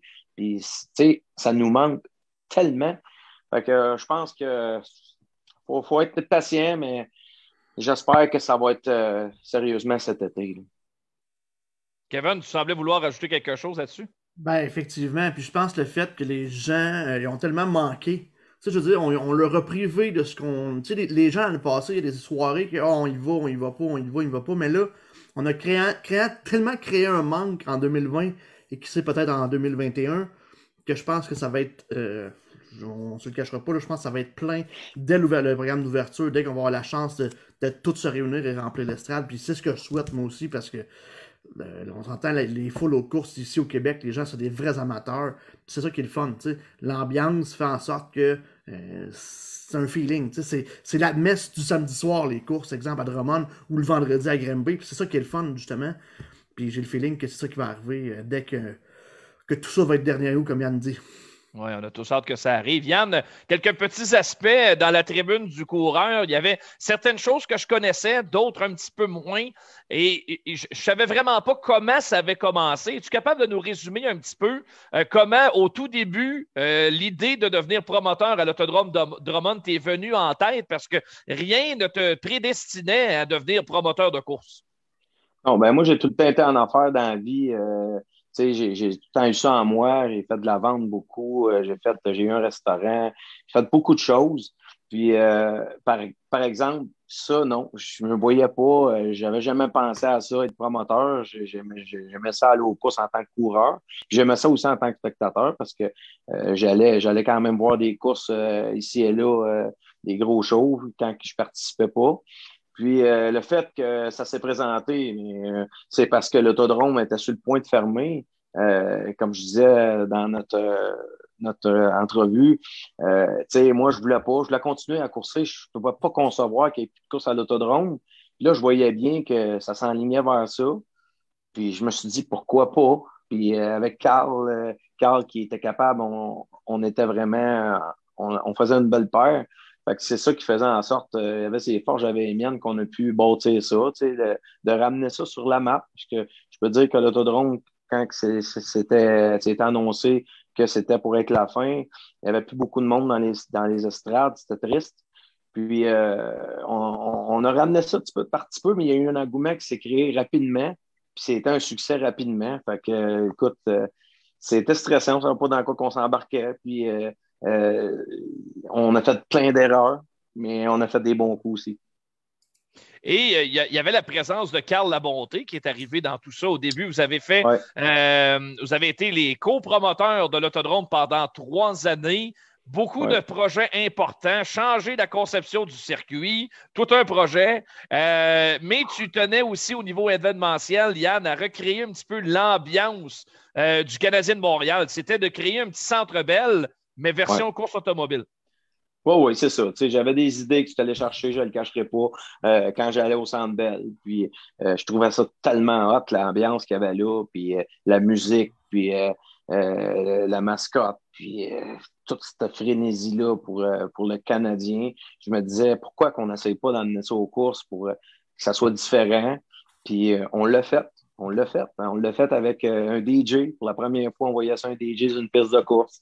Il y avait de l'ambiance. Les enfants dansaient. On emmenait les enfants avec des tunes d'enfants en avant de l'estrade au podium. Puis les enfants dansaient tout là, dans les intermissions. Puis l'autobus qui faisait promener les enfants. Hein, puis c'est des choses qui ont resté. Les feux d'artifice. Les feux d'artifice, ça, c'est... Moi, j'étais un maniaque de feux d'artifice. C'était comme normal que j'essaye de faire ça. Puis ça a donné que les gens adoraient ça. Les gens aiment ça, les feux d'artifice. Puis c'est pas grand-chose, mais ça met de l'ambiance dans la soirée avec nos fameux thèmes, là, quand les modifiants embarquent sur la piste, là, Let's get ready to rumble. Puis, écoute, ça vient de la boxe. Là. Moi, c'est toutes les affaires qui m'allument. Puis ça nous a resté. C'est là, ça fait depuis que je suis là, 2005, cette tourne-là, quand les modifiants embarquent sur la track, elle joue. Puis les feux d'artifice, puis les chandelles, puis les chars passent en dessous de ça. Puis, écoute, le monde a aimé ça, il a embarqué dans cette folerie-là. Puis Carl, lui, c'était la track au début qui voulait changer. Il dit, Yann, si on veut faire un show ici, il faut bien que ça à mort. OK, mon Carl, on y va, mais on a eu l'année 2006, là, c'était pas facile, c'était rough, mais on voyait le potentiel, puis on l'a vu par la suite, ça faisait des méchants shows, là, la groove au large, quand en bas, puis c'était le début du succès de l'autodrome quand elle a changé de configuration, c'était avec nous autres en 2005, ça a commencé à courser, puis oui, dans le temps, ça coursait quand c'était la grande piste, mais là, on ne pouvait pas revenir en arrière, nous, on pouvait juste améliorer celle qui était en place, qui était plus petite. Puis je pense qu'on l'a fait haut la main avec l'idée à Carl de banker ça au maximum. Puis elle est encore plus bankée depuis l'année passée. Ben, c'est ça que j'allais dire. C'est déjà ton deuxième projet de temps, Yann, de changer ton circuit. Ce qu'on a vu l'an passé, bien que ça a été un court échantillon pour la majorité des amateurs de course qui ne l'ont pas vu encore, je vais vous dire une chose, ça a coursé comme jamais j'ai vu à l'Autodrome Drummond depuis que je suis impliqué comme annonceur. Ça fait 12 ans. Ça a été incroyable, la qualité du spectacle. Et ça, c'est ce qui m'amène à penser au World of Outlaws, parce qu'on a conclu le texte ensemble là-dessus. C'est ton rêve, ça, Yann, comme promoteur, de les ramener un jour à la piste? Ah, sans aucun doute. Puis j'ai commencé les démarches il y a quelques années, puis la COVID est arrivée. Puis j'avais pas de refus. C'était pas un refus que j'avais en plus, parce que j'avais eu des refus toutes les précédentes fois que j'avais essayé de retravailler avec SLS. Puis cette fois-là, j'avais pas eu de refus. Puis ça s'enlignait pour être pas pire. J'avais des bonnes idées, puis tout ça. Puis t'as pas l'habitude, ils me disaient non, Yann, oublie ça. Puis là, c'était pas le cas. Fait que j'avais espoir. Puis là, la COVID est arrivée, ça a tout anéanti une forme d'espoir. Fait que je ne sais pas ce qui va arriver en 2022 ou 2023, mais c'est sûr que moi, je vais travailler là-dessus. Puis je ne lâcherai jamais. Je veux qu'ils reviennent. Puis on parlait tantôt avec Gaston. Gaston, l'encyclopédie des courses. Gaston m'a aidé pour les World of Outlaws late model. Si Gaston n'était pas là, il n'y en avait pas de World of Outlaws late model. C'est à cause de lui. S'ils sont venus à ce moment-là, on les avait super bien reçus. Puis ça aussi, c'était un succès de la première année. Par la suite, on a eu de la misère avec ça parce qu'il n'y avait pas assez de coureurs. Puis le fait qu'il n'y avait pas assez de coureurs, ben, les gars faisaient chauffer le deuxième char par les mécaniciens. Tu sais, à un moment donné, les gens du Québec connaissent les courses, hein? Pas mal. Là, ils voyaient ça, puis c'était plus dur. Fait que, tu sais, c'est pour ça qu'après ça, on a décidé d'amener les sprints. Tu sais, fait que là, j'ai travaillé fort sur les sprints, ils sont venus. Puis là, par exemple, c'était pas la même game. Là, il y avait les chars qu'il fallait, les top là. On avait 25 voitures, puis il n'y avait pas beaucoup de personnes qui n'étaient pas compétitives. Il y en avait, mais les vrais sont tellement vite, puis il y en a tellement beaucoup dans le groupe que le monde, il tripait. Puis j'espère qu'on va le relever. Tu sais, on l'a fait 5 ans. Puis on aurait pu le faire à tous les ans si ça n'aurait pas été de la bad luck, premièrement de l'année qui a mouillé, qu'il y a eu des grosses pertes financières pour cette situation-là de pluie, tu sais, avec la compagnie SLS Promotion, qui était le promoteur avec moi associé. Fait que ils ont été chaudés un petit peu avec ça. Puis par la suite aussi, l'échange d'argent a augmenté énormément. Fait que pour eux, c'était pas rentable de venir au Québec courser. Tu sais, on parle d'un 100 000 $. Fait que c'est un gros risque financier. Puis en plus, le fait que l'argent était très dispendieuse en échange, bien, pour eux, c'était pas alléchant de venir au Québec. Fait que ça l'a pas aidé à notre perte avec notre association. Mais oui, d'entrée de jeu, on parlait que c'était un de mes objectifs premiers qui reviennent. Puis oui, j'aimerais ça, tu sais, avant que ça finisse, l'Autodrome Drummond, pour moi, je ne dis pas que ça va finir demain, là. Ça va finir, je suis encore là pour longtemps tant que je vais pouvoir puis que je vais être en santé. J'ai le goût de faire ça, j'aime ça. Mais il faut garder espoir, puis on pense que peut-être c'est une possibilité qu'ils reviennent, mais je vais tout faire pour qu'ils reviennent. Parce que les spectateurs, ils ont aimé ça, puis je pense un comeback de World of Outlaw au Québec. Oh! L'estrade va craquer. L'estrade va craquer. On va prendre des estrades de fortune, parce que d'après moi, tu serais capable de rajouter du monde un peu plus encore. Tu juste te parler de ça 2 petites secondes? La première année qu'on a fait venir les World of Outlaw, on a eu peur à cette situation-là. Puis moi, je ne coursais pas, il n'y avait pas de modifié cette soirée-là. Puis je plaçais le monde dans les estrades. Puis là, écoute, c'était plein, même dans les marches. Mais finalement, on n'a pas refusé personne. Puis on avait un plan B, mettre du monde dans le milieu de la traque debout. Mais c'était correct. Fait qu'on a mis ça à pleine capacité. Il y avait 5000 personnes tout près. Puis ça a marché, mais c'est quelque chose pareil. Oui, c'est clair. Tu ouvres une porte intéressante, puis en lisant l'article à plusieurs reprises, après l'avoir écrit, il y a un aspect que j'aurais peut-être dû aborder, que je n'ai pas fait, que je regrette un peu. Puis là, on va profiter de l'occasion de t'avoir avec nous pour peut-être que tu t'exprimes à ce niveau-là. Est-ce que tu as déjà eu des discussions avec les propriétaires de la piste pour acheter l'Autodrome Drummond? Est-ce que ça fait partie des discussions? Est-ce que c'est encore dans le domaine du possible? Quelles sont les motivations, M. Poirier, ses partenaires? Est-ce qu'on veut garder la piste pour encore longtemps? On en est où présentement de la situation de l'Autodrome à long terme?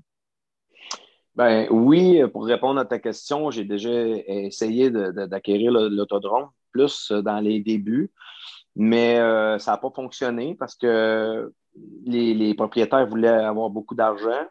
Puis, il y a encore plus aujourd'hui. Imaginez-vous que vous savez comment ça vaut les terrains, etc. Mais il y a quand même beaucoup d'argent à investir là. Quelqu'un qui voudrait avoir un autre projet de la course, parce que c'est impossible d'acheter l'autodrome présentement pour faire de la course automobile. À moins que le gars gagne 50 millions à l'automax. OK? Puis qu'il dise c'est mon fun, puis je fais des courses, puis je trippe parce que c'est un montant très élevé que les propriétaires veulent aujourd'hui pour ce terrain-là. Donc, ça va être probablement quelqu'un qui va être dans l'immobilier qui va acheter ça, puis qui va investir beaucoup pour rendre ça possible, ce terrain-là, en domaine immobilier. Donc, pour le moment, M. Constant me dit, écoute, Yann, nous autres, on veut que si tu entretiens ça comme tu le fais présentement, parce que moi, je fais comme si ça serait chez nous, je fais comme si ça serait à moi le terrain, c'est depuis le jour 1, c'est comme ça. J'entretiens tout comme ça serait à moi, je fais de même. Regarde, c'est comme ça. J'aime ça quand c'est clean, puis je joue avec le moyen que je peux aussi. C'est sûr qu'on ne peut pas mettre ça comme Charlotte, mais c'est clean pareil. Puis c'est pas gênant d'aller à l'Autodrome Drummond, surtout pas l'année passée. On avait mis le paquet. Fait que, tu sais, ils m'ont dit que tant aussi longtemps que je vais vouloir faire des courses, je vais en faire. C'est sûr que j'imagine que s'il y avait un offre incroyable sur la table, probablement qu'ils vendraient, là. Mais je pense que c'est des gens assez indépendants de fortune. Puis je pense pas qu'ils attendent après ça pour vivre l'Autodrome Drummond. Fait que je sais que M. Poirier adore les courses. M. Constant, il vient de temps en temps, mais c'est plus M. Poirier qui aime les courses. Puis il sait qu'est-ce que je fais pour l'Autodrome Drummond depuis toujours, depuis que je suis là. Puis je pense qu'on a un très grand respect l'un pour l'autre. Puis advenant le cas qu'il y aurait une situation qui changerait le portrait de l'Autodrome, je pense qu'il me le dirait beaucoup à l'avance. Puis on essaierait de trouver une solution, ou bien on faudrait se faire à ça. Mais pour le moment, acheter l'Autodrome, c'est comme impossible pour faire des courses. T'sais, il y a un temps que ça aurait pu, mais on ne s'est pas attendu sur le prix.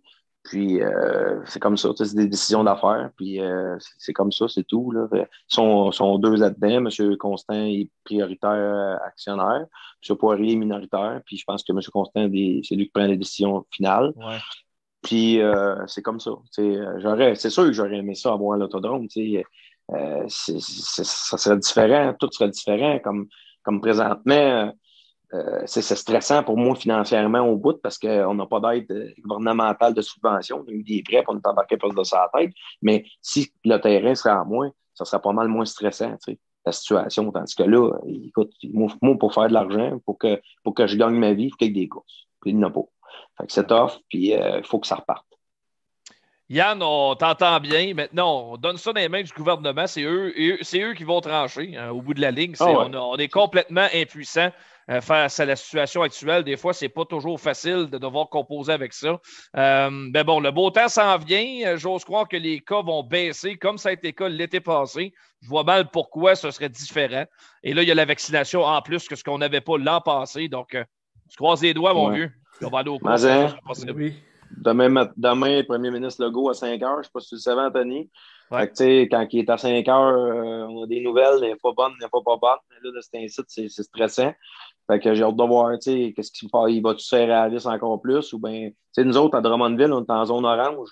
Puis moi, dès cette semaine, c'est dans mon horaire, je communique avec la santé publique, savoir qu'est-ce qui arrive, parce que là, il fait tellement beau.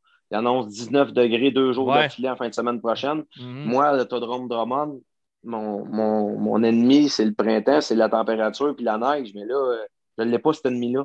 Comme l'année passée. Moi, le 25 avril, l'année passée, je peux aller partout sur le terrain. Puis cette année, ça va être encore mieux. Fait que moi, j'essaie d'avoir le grader, le tracteur, je vous le dis, la semaine prochaine ou plus tard, puis je commence là, à préparer ça. Fait que c'est sûr et certain que moi, le 1er mai, s'il n'y a pas de pluie, je vais être prêt à 100%. Fait que ça, c'est encore plus fâchant. Fait que c'est pour ça que oui, Anthony, on se croise les doigts parce que c'est toujours bon, au moins, on peut avoir un petit peu d'activité à l'autodrome, du moins comme qu'on avait l'année passée en finissant, 250 personnes comme que les spectacles ont présentement à Montréal en zone rouge. Nous autres, on est en zone orange, je vous le fais remarquer. J'espère qu'on va avoir au moins 250 personnes là droit, puis notre pit avec nos coureurs, puis les masques, les lunettes, on nous a prouvé qu'on était capable de faire ça. Mais là, il faut qu'on parte de même au minimum. On n'est pas en zone rouge. Donc, je m'en vais parler à la santé publique dans les prochains jours, puis je vais vous en faire un compte-rendu, un Facebook Live sur l'Autodrome Drummond. Je vais parler d'un peu ma discussion que j'ai avec eux autres pour expliquer aux gens ce qui se passe avec l'Autodrome dans les prochaines semaines. Mais moi, je peux vous dire une chose, avec la température qu'il fait, moi, je vais être prêt. C'est la même situation pour les courses que pour tous les festivals du Québec qui doivent attendre les réponses du gouvernement. C'est déjà très tard au mois d'avril pour ne pas avoir de réponse. Donc, commence à être temps aussi qu'il y ait un certain rythme à ce niveau-là. Parce qu'il y a certains festivals, c'est fin mai, là, ça vient vite, ça. Oui, puis même la Formule 1, là, ils attendent. Je pense que c'est cette semaine le deadline que le promoteur disait. Que lui, il faut qu'il sache une semaine après Pâques maximum pour les préparatifs. Je ne veux pas être prophète de malheur, mais s'il y a un Grand Prix de Formule 1 sur l'île Sainte-Hélène cette année, j'en perds mon latin. Là. C'est comme pratiquement impossible. Je ne peux même pas sortir dehors, aller me chercher un coke à 9h30. Là. C'est comme... Je suis d'accord avec toi, mais par contre, écoute, moi, j'ai suivi la série F1 sur Netflix. Puis C'est bon, ça? C'est bon, ça? Je conseille ça à tout le monde. Oui. Et moi, la Formule 1, depuis qu'ils ont changé un moteur, puis ça mène plus de bruit, que le poil me lève plus de ses bras, tout ça. Moi, le trip, quand j'allais au Grand Prix de Formule 1 à Montréal, la première fois de ma vie, j'étais allé là, puis que j'ai entendu les F1 live, je suis venu le poil droit de ses bras, je capotais. C'était comme wow, qu'est-ce que c'est ça, ces moteurs-là, ça nous rentre dans le corps. Puis là, ils ont changé ça dans une couple d'années. Ça m'avait refroidi carrément. Par contre, avec la série Netflix, là, on se met à connaître les pilotes, on se met à connaître les chefs d'équipe, les propriétaires d'équipe, les écuries, écoute, ça brasse là-dedans, terrible, ils n'ont pas de pardon, écoute, ça ne fait pas, t'es dehors. Puis moi, ça m'a allumé, je trouve ça super bon. Ça fun d'une bonne série de courses de dirt dans ce style-là, je capoterais, que ce soit dans World of Warcraft ou dans Late ou dans modifié, peu importe, j'aimerais ça voir ça. Mais ça m'a redonné l'engouement de la F1. Fait que je pense que c'est pour plein de monde, ça aussi. Les F1 ont suivi ça un peu. Puis là, regarde, j'ai fini la 3e saison déjà, mais j'ai fini ça le soir, que c'était le Grand Prix, le premier de la saison 2021. Puis écoute, là, on connaît tous les pilotes, on connaît tout le monde, on connaît les chefs d'équipe. Là, on est bien plus dedans. Fait que ça, moi, ça m'a allumé. Je ne suis pas un maniaque de ça, mais là, je commence à le devenir à cause de la série. Et où ce que je voulais en venir à ça, c'est que si vous avez vu la série, c'est assez serré comme réglementation. Il y a pas, je pense qu'il n'y avait pas de foule à peu près à tous les Grands Prix. Fait que peut-être que le promoteur de Montréal, il a la même idée dans la tête. Tu sais, qu'il va faire une course, pas de spectateurs, pas rien, puis la TV, puis écoute, c'est peut-être ça l'idée, là. Mais pour nous autres, c'est pas l'idéal, mais pour eux autres, avec l'argent, les TV, les commanditaires, je ne sais pas comment ça marche. Ouais, mais là, la quarantaine là, obligatoire de 2 semaines, pas sûr que Lewis Hamilton va vouloir aller se faire enfermer au motel les copains pendant 2 semaines avant de venir courir. Tu comprends? Puis lui, il a eu la COVID en passant. En plus, c'est immunisé, mais on va l'enfermer au motel Holiday Inn à côté de l'aéroport. Aïe, aïe, aïe. C'est incroyable la situation qu'on est. Aïe, aïe, aïe, quel mauvais cauchemar. On espère qu'on va passer au travers. Yann, ça a été super de Anthony, avant que tu finisses, écoute, j'ai vu ton post tantôt de baseball. Écoute bien. Le post de baseball au Texas, 50 000 personnes à peu près, je me trompe-tu? 45 000, mettons. Ah, écoute, là, je me dis, on est-tu sur une autre planète, nous autres? Qu'est-ce qu'on fait? Qu'est-ce qui se passe? La réponse, c'est oui. C'est vrai, oui. Puis moi, je suis loin d'être un complotiste, oubliez ça. Là. Je ne suis pas de même, mais je peux vous dire une affaire. Il y a des affaires que je ne comprends pas, puis il y a des affaires qui sont incohérentes. Puis je trouve qu'il y a un peu d'injustice dans tout ça. Fait que, sans être complotiste du tout, je crois à ça, la COVID, puis je sais que ça n'a pas de bon sens, puis il y en a qui sont malades avec ça. Moi, ma conjointe, elle l'a eu, puis elle n'a pas encore l'odorat parfait, ça fait 6 mois. Fait que, c'est vrai, là, je l'ai vécu dans la famille ici. Mais à Stifly, aux États-Unis, 45 000 personnes dans les estrades, oui, le vaccin, les autres, ils opèrent. Un Big Mac, un vaccin, puis go. Il faudrait que ça opère ici. Ça opère. On a tous bien hâte. T'as raison. Puis le pire, là, tu parles du baseball, là, c'était les Rangers du Texas contre les Blue Jays de Toronto. Imagine, oui. Les Blue Jays ne peuvent même pas jouer chez eux. Non, c'est ça qui est incroyable. Et la voilà, la photo d'ailleurs. Merci à Cédric qui est bien rapide sur le piton. C'est ça la photo que j'ai partagée sur mon Facebook tantôt. C'est jam-pack à côté. Il y a du monde là-dedans. Tant mieux pour eux autres, bien contents. Oui. On les jalouse pas, mais on est hâte. Puis, moi, ça me fait tellement penser en Floride, Anthony, quand j'écoutais les late modèles à East Bay partout. C'était pleine capacité au mois de février. C'était pas de masse, pas rien. Là, tu te dis, ils sont pas nerveux. On ne sait pas ce qui se passe là-bas, vraiment, mais c'est peut-être que, on le sait, mais par rapport au prorata, du monde là-bas, 350 millions de personnes, c'est du monde. Mais nous autres, on a nos affaires, nos lois, puis on espère que le go, j'aurais ça le mieux possible. Ça ne doit pas être évident, moi, pour ça, être à sa place. Non, il y a pas mal de chapeaux. À gérer. En tout cas, j'en perds vraiment mes mots. Là. Je ne sais plus trop, moi non plus, comment expliquer tout ça là, jour après jour, mais que voulez-vous, on est au milieu de ça. Mais il y a des chances, Yann, pour les prochains mois. On invite les gens à aller lire cet article-là. Brillamment écrit, Yann. Pensais pas que tu avais une plume de même. Je trouve ça bon à mort. Écoute, Anthony, il peut te dire que tu écris bien. Moi, j'aurais pas écrit ça de même. En tout cas, ça n'aurait pas pris le temps que ça a pris parce que moi, probablement, j'aurais écrit 6 mois de temps avant d'avoir. C'était vraiment bon. Puis, merci, puis j'ai hâte de voir la suite parce qu'il va en avoir d'autres. Je ne serai pas le seul à raconter son histoire. Puis, je travaille sur un projet d'un gars que tu connais bien. La prochaine histoire, ben, regarde, on va l'annoncer. Là. La prochaine histoire sur laquelle je travaille, c'est Steve Poirier et sa victoire en 2002 avec les modifiés contre les gros blocs. Alors, quelle émotion, quel moment incroyable. Exact. Pour moi, c'est encore à ce jour le plus grand moment jamais vu aux courses, en tout cas de mon époque que j'ai connu. Il n'y a pas rien qui approche ça. D'un gars de chez nous, battre la crème de la crème de sa catégorie. C'est ça la prochaine histoire. Il reste juste à trouver le temps à Steve de me la raconter. Puis Anthony, ça, on parlait de moment magique à l'Autodrome Drummond, ça en était un vrai. J'étais pas là, c'est ça le pire. On en parle, moi j'ai des frissons, mais moi j'étais là. Puis écoute, j'ai des frissons, la foule était en délire. Puis c'était comme un gros bloc quand les gros soirs, là, puis là, ça, OK, c'était un Québécois en avant. Ça n'a pas assez proche, ça fait pas longtemps. Là, Bernier, Bernard, 2, 3 sur le podium, 2 Québécois. Ça aussi, c'était magique. T'sais, avez-vous déjà vu ça, hein, ou une soirée gros bloc avec 2 Québécois sur le podium, mais c'est arrivé. T'sais. Fait que ça s'en vient. Il y en a un Québécois qui va gagner les gros blocs, ça s'en vient, je vous le dis, moi. Ouais, je pense bien aussi. Moi, en tout cas, si toi, ton rêve de promoteur, c'est de ramener les World of Outlaw, ben moi, mon rêve d'annonceur, c'est d'annoncer un gars de chez nous les bat. Ça, c'est mon rêve. Après ça, je peux prendre ma retraite, le cœur en paix. Regardez le concept du calendrier ici, de l'Autodrome. Voyez-vous ça? Regardez le numéro de char, l'année. Oui. Oui. Bon, on va espérer qu'on soit capable de le sortir bientôt. Puis Brett, il est là parce que, tu sais, Brett, j'ai parlé avec lui, ça fait pas longtemps. Et il disait, Yann, il dit, tu sais, je course plus, mais je vais courser encore. Tu sais, il va probablement faire une tournée d'adieu, puis il va venir au Québec. Tu sais, mais il faudrait que ça soit bientôt. Parce qu'à un moment donné, tu sais, Brett, ça va être une soirée magique, ça, avec. Parce que Breton, il était mis au Québec, surtout à l'Autodrome Drummond. C'est sa place, puis il tripe. Puis je peux vous dire une affaire, que cette soirée-là, vous allez vous en rappeler toute votre vie. On va y payer la traite comme il faut, notre ami Brett. Brett, qui d'ailleurs fait partie de notre courte liste d'invités pour une entrevue cette semaine aux courses, très bientôt d'ailleurs. Oui, monsieur, on va y travailler très fort. Tu en parleras. Oui. Non, moi, ça, j'y tiens pas à peu près que Brett vienne faire un tour chez nous pour se faire souligner sa fin de carrière comme il se doit. Ça, c'est sûr et certain, il va revenir. Yes, sir. Comme Kinzer d'un autre là. Écoute, quand il est venu finir ça de Drummond, c'était super. Hein? Mais. J'ai vu d'ailleurs sa dernière course en carrière à Steve Kinzer. C'était à Lebanon Valley. Il a pris sa retraite incognito. Il l'avait juste dit à Howie Commander ou à peu près. Il l'avait presque pas dit à personne. Ça a été sa dernière course. J'étais là. Donc, on va voir la dernière course à Breton au Québec. Ça, c'est sûr. On va s'organiser avec ça.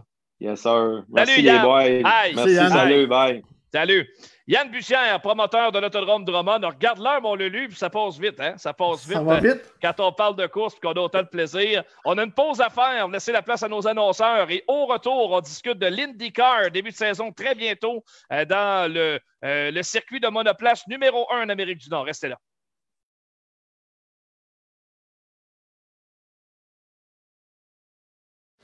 L'Autodrome Green Bay, c'est la place pour vous divertir les vendredis soirs. De la vitesse et de l'action mur à mur pour les amateurs de sensations fortes. En plus, c'est gratuit pour les 17 ans et moins. Parfait pour une belle sortie en famille. L'Autodrome Green Bay, c'est la piste sur terre battue la plus rapide du Canada. Venez vivre l'expérience sur place et vous pouvez même prendre le volant comme les pros. Contactez l'équipe de Driver Academy pour plus de détails.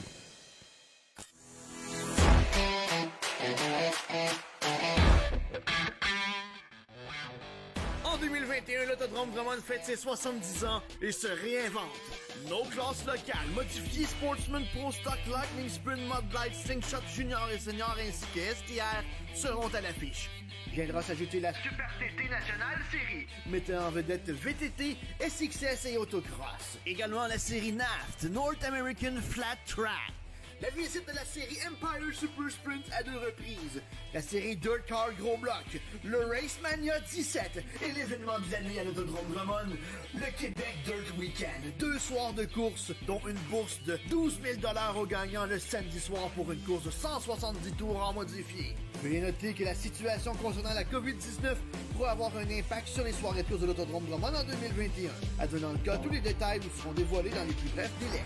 L'Autodrome Drummond, la F1 de la Terre battue.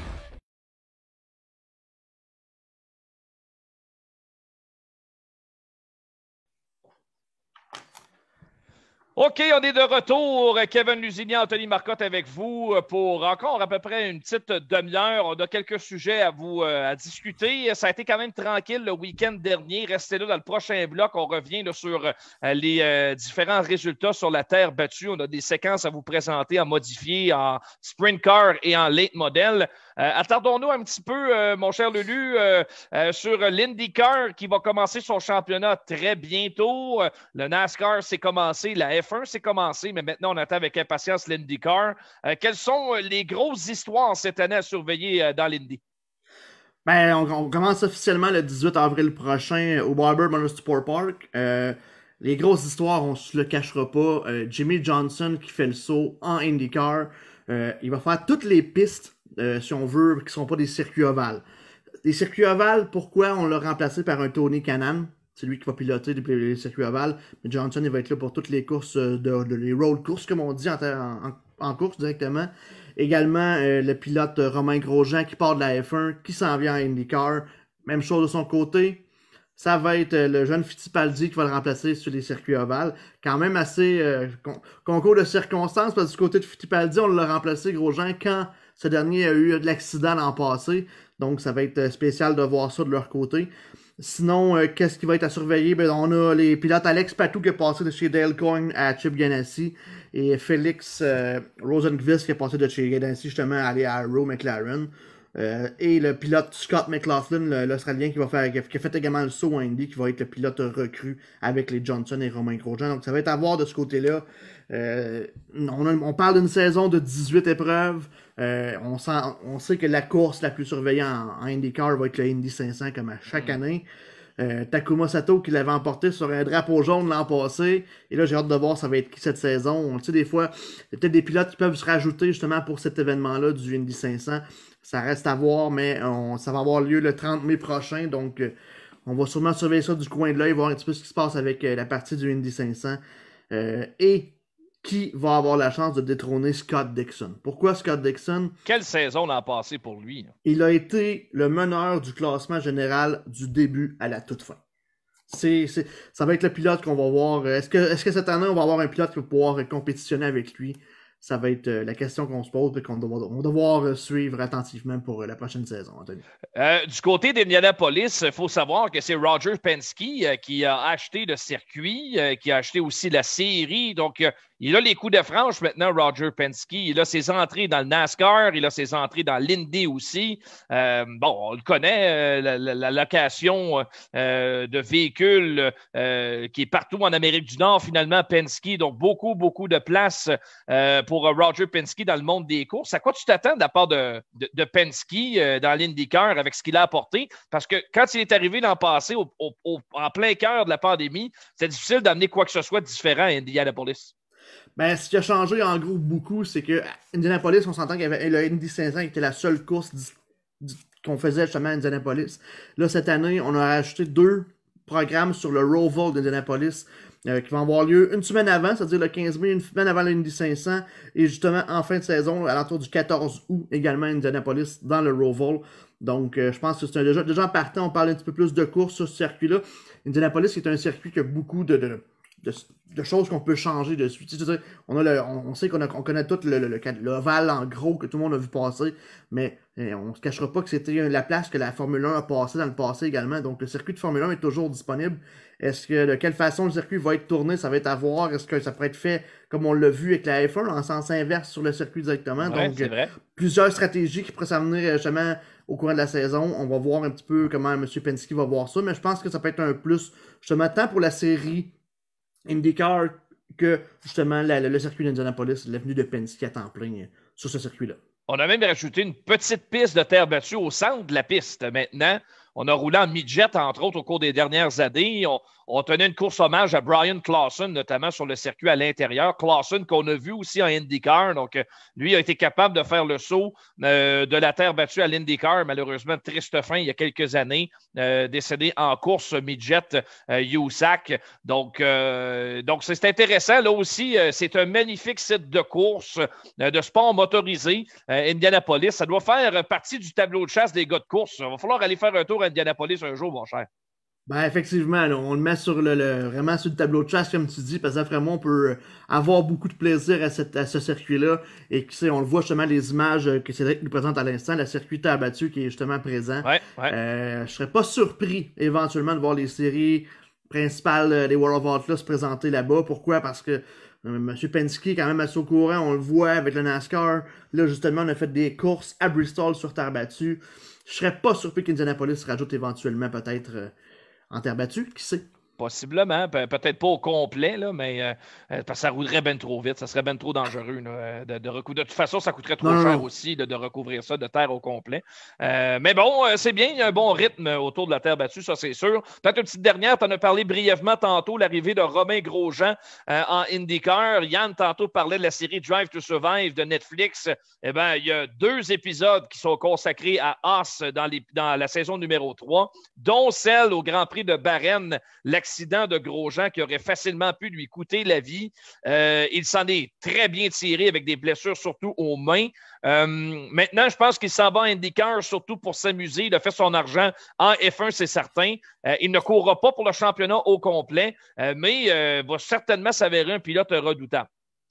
Ben, son expérience en course, justement, va faire de lui un pilote qu'on ne comprend pas de ce côté. Tu sais, on dit qu'il n'est pas à temps plein, mais moi, je me suis toujours dit qu'un pilote, tout va aller comment la saison va aller, tu sais. Ouais, c'est si vrai. on se met à avoir de bons résultats en commençant l'année, je m'excuse. Moi, si je serais pilote demain matin, je suis dans le classement, dans le top 5, top 10 du classement. Je m'excuse, je laisse pas ma place à un autre, puis je continue le reste de la saison. Fait que oui, c'est comme tu dis, c'est pour s'amuser, mais je serais pas surpris que Grosjean fasse le saut à temps plein en devenant de bons résultats, là. Jimmy Johnson, lui, ça c'est spécial pareil. Et, il semblait au bout du rouleau en NASCAR, beaucoup plus vieux que Grosjean. Ça a été très difficile pour Jimmy Johnson dans les dernières années. Lui, là, le précipice, il a tombé vite en NASCAR. Il est passé d'un pilote dominant à un pilote de milieu de peloton assez rapidement. Et là, il s'en va s'asseoir dans une monoplace. C'est pas du tout le même style de conduite. Vraiment curieux de ce que Jimmy Johnson va faire, surtout qu'il s'est inscrit seulement en circuit routier. Ben, c'est ce qui me surprend le plus de son côté, parce qu'on s'entend que Johnson, les pistes ovales, en a fait plus d'une en NASCAR. Et là, ce qu'on apprend, c'est qu'on fait juste les pistes en circuit routier. Ça cache quelque chose derrière tout ça. Comme on expliquait, oui, on commence en partant sur 2 circuits routiers à Barber puis à Saint-Pétersbourg, à Tampa, tant que tel. Fait que je serais pas surpris, justement, de voir comment ça va se passer du côté de Johnson. Mais, tu sais, on s'entend que la grande course en IndyCar, c'est le Indy 500. Je vois mal un Jimmy Johnson pas participer au Indy 500. Là. En tout cas, ça s'en vient vite. Ça va prendre tout un changement de situation pour qu'il participe à cette course-là, mais ça tombe jamais. On n'est pas à une surprise près dans le monde des courses. Ça, c'est sûr. Ça serait un happening en plus. En plus de l'Indy 500, tu rajoutes un Jimmy Johnson à temps, pour faire la course du Indy 500. Je pense que tu viens de, j'allais dire remplir les gradins. Aux États-Unis, ça va être possible. C'est pas comme ici au Québec, par contre. Là, mais tu viens créer un engouement encore plus élevé avec un pilote tel Grosjean ou Johnson, justement, au Indy 500. Là. À suivre, donc Barber Motorsports Park qui sera le théâtre du début de la saison de l'IndyCar. Pas la fin de semaine qui s'en vient, l'autre d'après pour le début de l'IndyCar. Merci Kevin, puis on fait une dernière pause et au retour la conclusion avec notre survol de la terre battue le week-end dernier. Il y avait de l'action en modifié, en sprint car et en late model. On a plein d'images à vous présenter.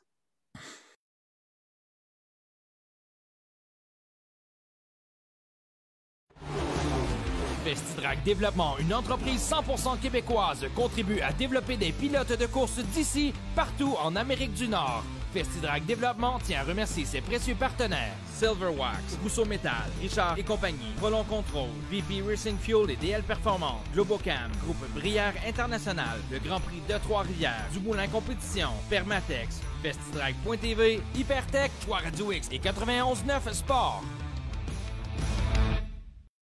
Vous êtes tanné de votre vieux bazou et vous voulez du changement? Richard Auto, c'est l'endroit idéal pour trouver votre nouvelle voiture. Que ce soit pour une première, deuxième ou troisième chance au crédit et plus, tout le monde est accepté chez Richard Auto. En personne au 625A Boulevard Lemire à Drummondville ou sur internet au richardauto.ca. Richard Auto, l'endroit idéal pour trouver votre voiture de rêve.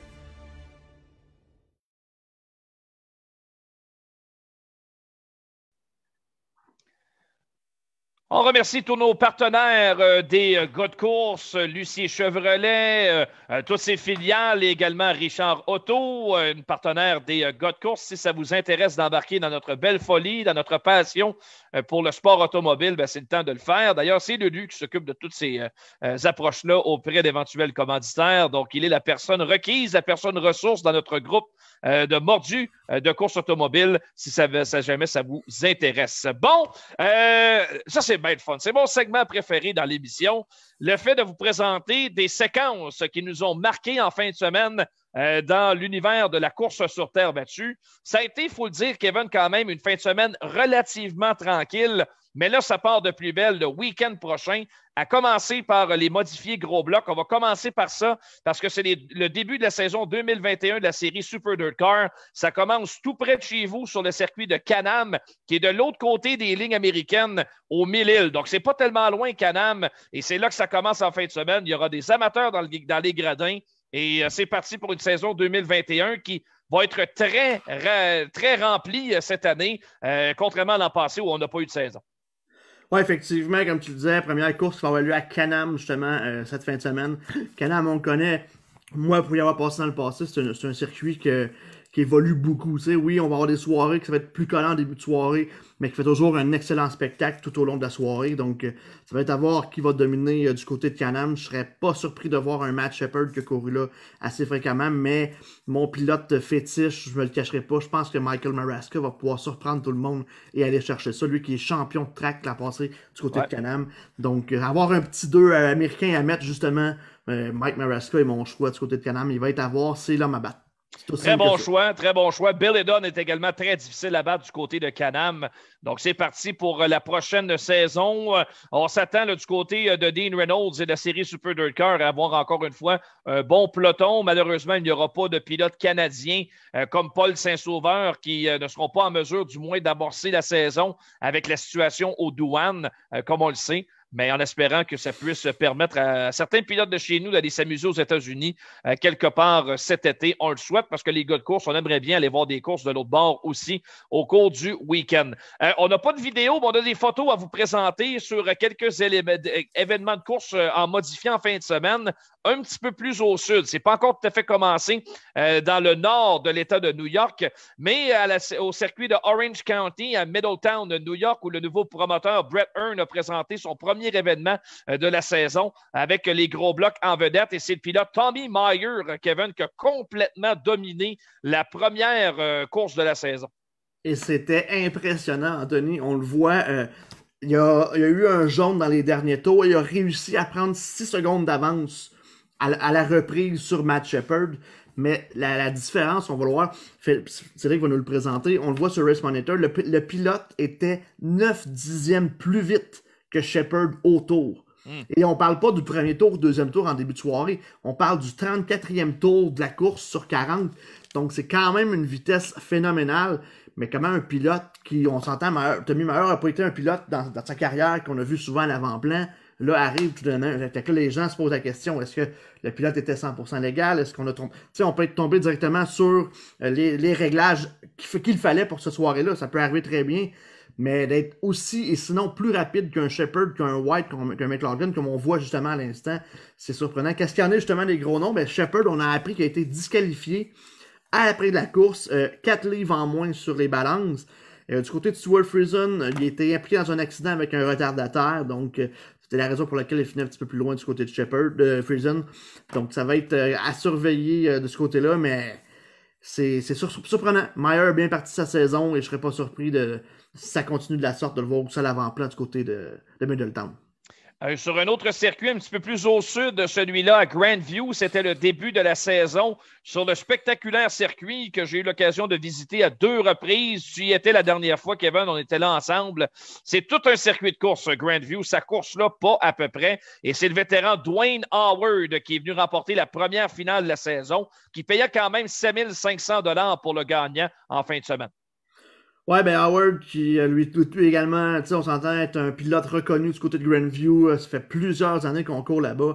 Et je vous le dis, les gens, on l'a visité notre place. Si vous avez une chose à mettre dans votre bucket list, il faut aller à Grandview. C'est le la piste de course qui m'a surpris le plus dans toutes les pistes que j'ai vécues. Et le Freedom 76 qui revient à chaque mois de septembre, c'est l'événement de l'année là-bas. Et la qualité des pilotes. La qualité des pilotes, on le voit l'an passé, Stuart Friesen a participé justement au Freedom 76. Allez-y. Quand les douanes vont être ouvertes, bien sûr, mais je vous dis, c'est un show à Grandview. C'est soir après soir et on ne sort jamais de là déçu. Non, c'est probablement la piste numéro 1 qui présente des modifiés en Pennsylvanie. Pennsylvanie, surtout un État où on concentre davantage des courses en sprint car, mais pour ce qui est du modifié, il y a certains circuits là, qui ne sont pas piqués des verres et Grandview en fait certainement partie. Il y avait également de l'action du côté de New Egypt en Pennsylvanie et là-bas, c'est Dominic Buffalino qui est venu remporter la victoire en fin de semaine. Lui qui change d'équipe, s'est joint à l'équipe du 126 que pilotait auparavant Jeff Strong depuis plusieurs années. C'est une équipe qui est là depuis belle lurette en Pennsylvanie. Tout le monde connaît l'équipe du 126 et Dominic Buffalino est le nouveau pilote de cette écurie-là. Il a remporté la victoire en fin de semaine du côté de New Egypt.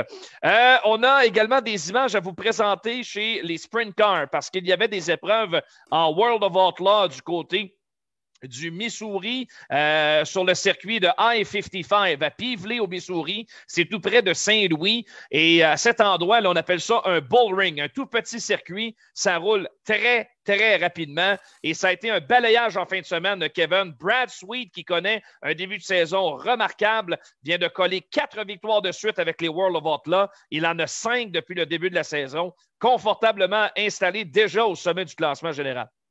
Ouais, mais Brad Sweet, comme tu dis, c'est 4 victoires consécutives, mais je suis allé plus loin que ça dans les statistiques. Brad Sweet, c'est 11 départs en série World of Outlaw depuis le début de l'année. C'est 10 top 5 en 11 départs. Donc, il est plus que gagnant, il est complètement dominant dans cette série-là. Et on le s'entend que c'est pas sa première année qu'il court en sprint car, mais je pense que si la saison continue de la sorte, ça va être le pilote à battre tout au long de l'année en 2021. Oui, et ce qui est remarquable aussi chez les Outlaws, même s'il a bien complété la dernière saison, c'est les insuccès de Donny Schatz. Il n'a pas un bon début d'année. Oui, il roule désormais avec un moteur Ford sur le capot. Il y a des ajustements à faire à ce niveau-là après une domination de Chevrolet depuis des années. Mais Schatz n'a pas une bonne année. Et là, il attend impatiemment sa 300e victoire en carrière avec les World of Outlaw. On l'attend depuis le début de l'année. Elle ne vient pas encore et Schatz n'a pas été parmi les meilleurs en fin de semaine. Ben, Schatz a beaucoup de compétition cette année. Là. Oui, on parlait tantôt justement de ce qui se passe côté Brad Sweet. Là, mais on a un Logan Schuchart qui marche également très, très, très bien depuis le début de la saison. Donc, le peloton est relevé. On le disait dans nos premières émissions, les changements qu'il y a eu dans les diverses écuries, ça paraît justement, et là, de course en course, c'est de plus en plus difficile. Juste faire un petit parallèle d'Anthony, j'ai l'impression que ce qui se passe présentement avec Schatz, c'est un petit peu ce qui s'est passé avec Jimmy Johnson dans le NASCAR. On voit tranquillement que ça devient de plus en plus difficile et les pilotes ont des tours derrière le volant. Oui, on a peut-être moins d'expérience en World of Outlaw Sprint Cars, mais on arrive de d'autres circuits, des midgets qu'on a couru à temps plein, du USAC également. Fait que je serais pas surpris que la 300e victoire de Schatz, ça va attendre un petit peu plus tard dans la saison. Oui, possible. En tout cas, une belle nouveauté. Il y a Aaron Reitzel qui a une victoire récemment. Lui, c'est l'ancien champion All-Star qui s'est joint à temps plein avec les World of Outlaw. Tu parlais du progrès de l'écurie Shark Racing avec Logan Schuchart et Jacob Allen. Ce sont des pilotes qui sont plus compétitifs.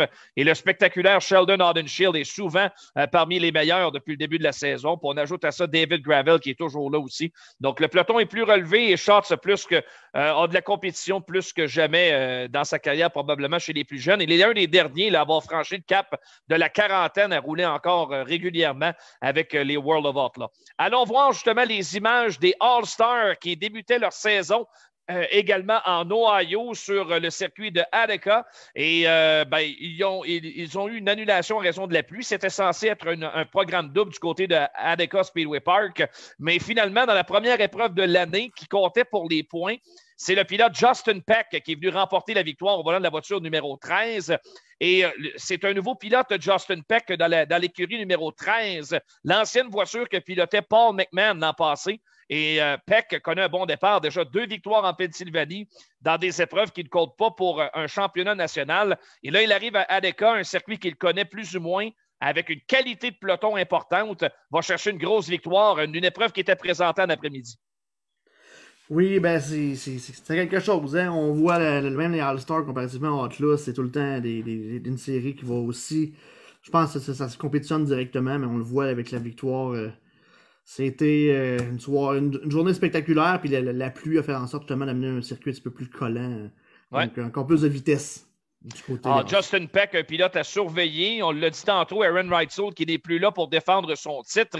Et Peck va faire partie des pilotes à surveiller cette année pour le championnat du côté des All-Stars. Et on va d'ailleurs compléter notre survol. D'ailleurs, les deux séries, autant les World of Outlaw que les All-Stars, il y a de l'action en fin de semaine. On s'en va dans le Midwest du côté des World of Outlaw, là, sur les circuits tout autour de Indianapolis. Il y a un paquet de circuits de terre battue. Il y a 2 épreuves en fin de semaine pour les Sprint Car World of Outlaw en fin de semaine. Les late models, eux, étaient du côté de Farmer City Raceway pour un programme double en fin de semaine. Et la grosse course, elle avait lieu samedi soir. Et c'est le pilote Bobby Pierce, souvent de la voiture numéro 32, qui est venu chercher la grosse victoire de la fin de semaine. Très bonne compétition. On a assisté à vraiment 2 excellentes courses en fin de semaine avec les World of Outlaw Late Model. Oui, Pierce, comme tu disais, c'est lui qui est venu chercher la victoire, mais on en parlait justement un petit peu avant. Le pilote à surveiller en World of Outlaw, Anthony, c'est la recrue Kyle Strickler, qui depuis le début de la saison, c'est 2 victoires. Oui, c'était un petit peu plus difficile ce week-end, terminé 16e le vendredi, 13e le samedi, mais ce pilote-là, on parle d'une recrue qui domine justement en World of Outlaw, c'est quand même surprenant.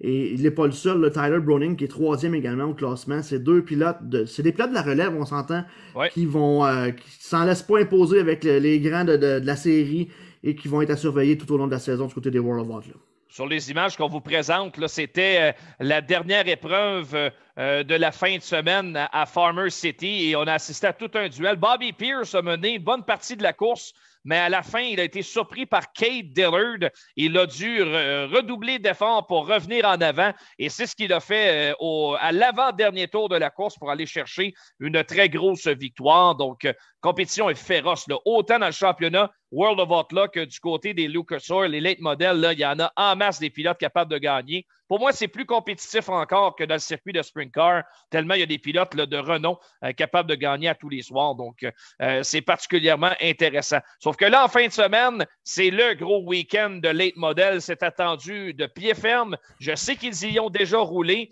mais là, ça va compter pour de vrai dans les points World of Outlaw. En fin de semaine, c'est le Bristol Dash qui a lieu à Bristol. Alors, Bristol, à nouveau, sur une épreuve présentée sur terre battue, 2 soirées de course. Et à la fin, il y aura un très, très gros chèque à l'enjeu. Et je pense que tout le monde se prépare avec beaucoup d'intérêt pour cette épreuve-là en fin de semaine. Oui, comme tu le disais, c'est 2 soirées de course et un chèque de 10 000 $ le vendredi soir en late model. Mais comme tu disais, le samedi soir, un 25 000 au gagnant. Donc, je ne serais pas surpris de voir... On le sait que c'est sur invitation pour les pilotes, mais on va voir la crème de la crème qui va être présente du côté de Bristol. Et j'ai hâte de voir justement... On sait que Bristol, on a roulé un petit peu au mois de mars, un petit peu avant que le NASCAR puisse se tourner sur ce circuit-là. Mais d'avoir une course avec une aussi grosse bourse à l'enjeu va faire en sorte de vraiment avoir des pilotes qui vont se donner comme on n'aura jamais vu du côté de Bristol. Ça va être encore un show spectaculaire parce qu'on sait la piste de Bristol.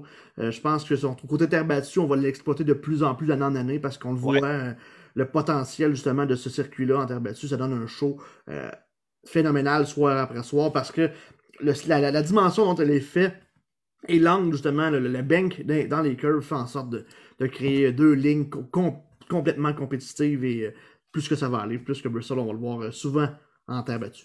Ce qui est intéressant, c'est que comme NASCAR y retourne l'an prochain, les catégories de terre battue vont y retourner aussi, ça c'est sûr. Donc, il reste encore 2 gros week-ends à Bristol sur la terre. En fin de semaine, les late. Et dans 2 semaines, ce sera au tour des sprint cars et des modifiés gros blocs qui y seront. Et ça, c'est une fin de semaine qu'on attend avec beaucoup d'impatience, la fin de semaine du 25 avril. Oui, et on ne se cachera pas, j'ai hâte de voir les modifiés là-dessus, Anthony, mais les sprint cars, je reste encore un petit peu...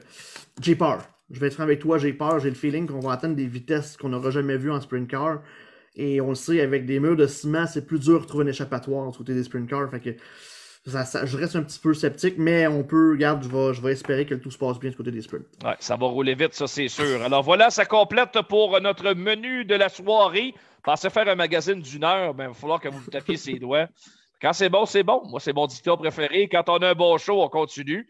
Merci encore une fois tout le monde d'avoir été là dans cette formule à compter de 20h30 nos émissions. Merci à Festidrag de nous faire de la place également dans leur grille horaire. On ne voulait pas évidemment mettre des bâtons dans les roues de Martin Danjou et toute son équipe. Donc, à partir de maintenant, comme ce fut le cas aujourd'hui, on s'installe à compter de 20h30 tous les lundis pour ce magazine spécialisé de course sur terre battue. Je pense qu'on occupe une belle place dans l'univers. Les gens ont une nécessité, une soif d'en apprendre un petit peu plus sur la course et on est là exactement pour ça. Alors, merci à toute l'équipe. Kevin, un gros merci d'avoir été là. Merci à toi, Anthony. Puis au plaisir de se voir la semaine prochaine. Alors, salutations à Donald Tige, Gaston Salva, Yann Bussière qui étaient nos invités aujourd'hui. Merci en studio, les amis Martin Savoie et Cédric Savoie, le duo père-fils, Tommy Lavallée à la recherche, Pierre-Luc Savoie qui était là également pour superviser si les boys faisaient du bon travail. Toute l'équipe, on est bien content d'avoir fait ça pour vous ce soir et on se retrouve lundi prochain pour une autre cette semaine aux courses.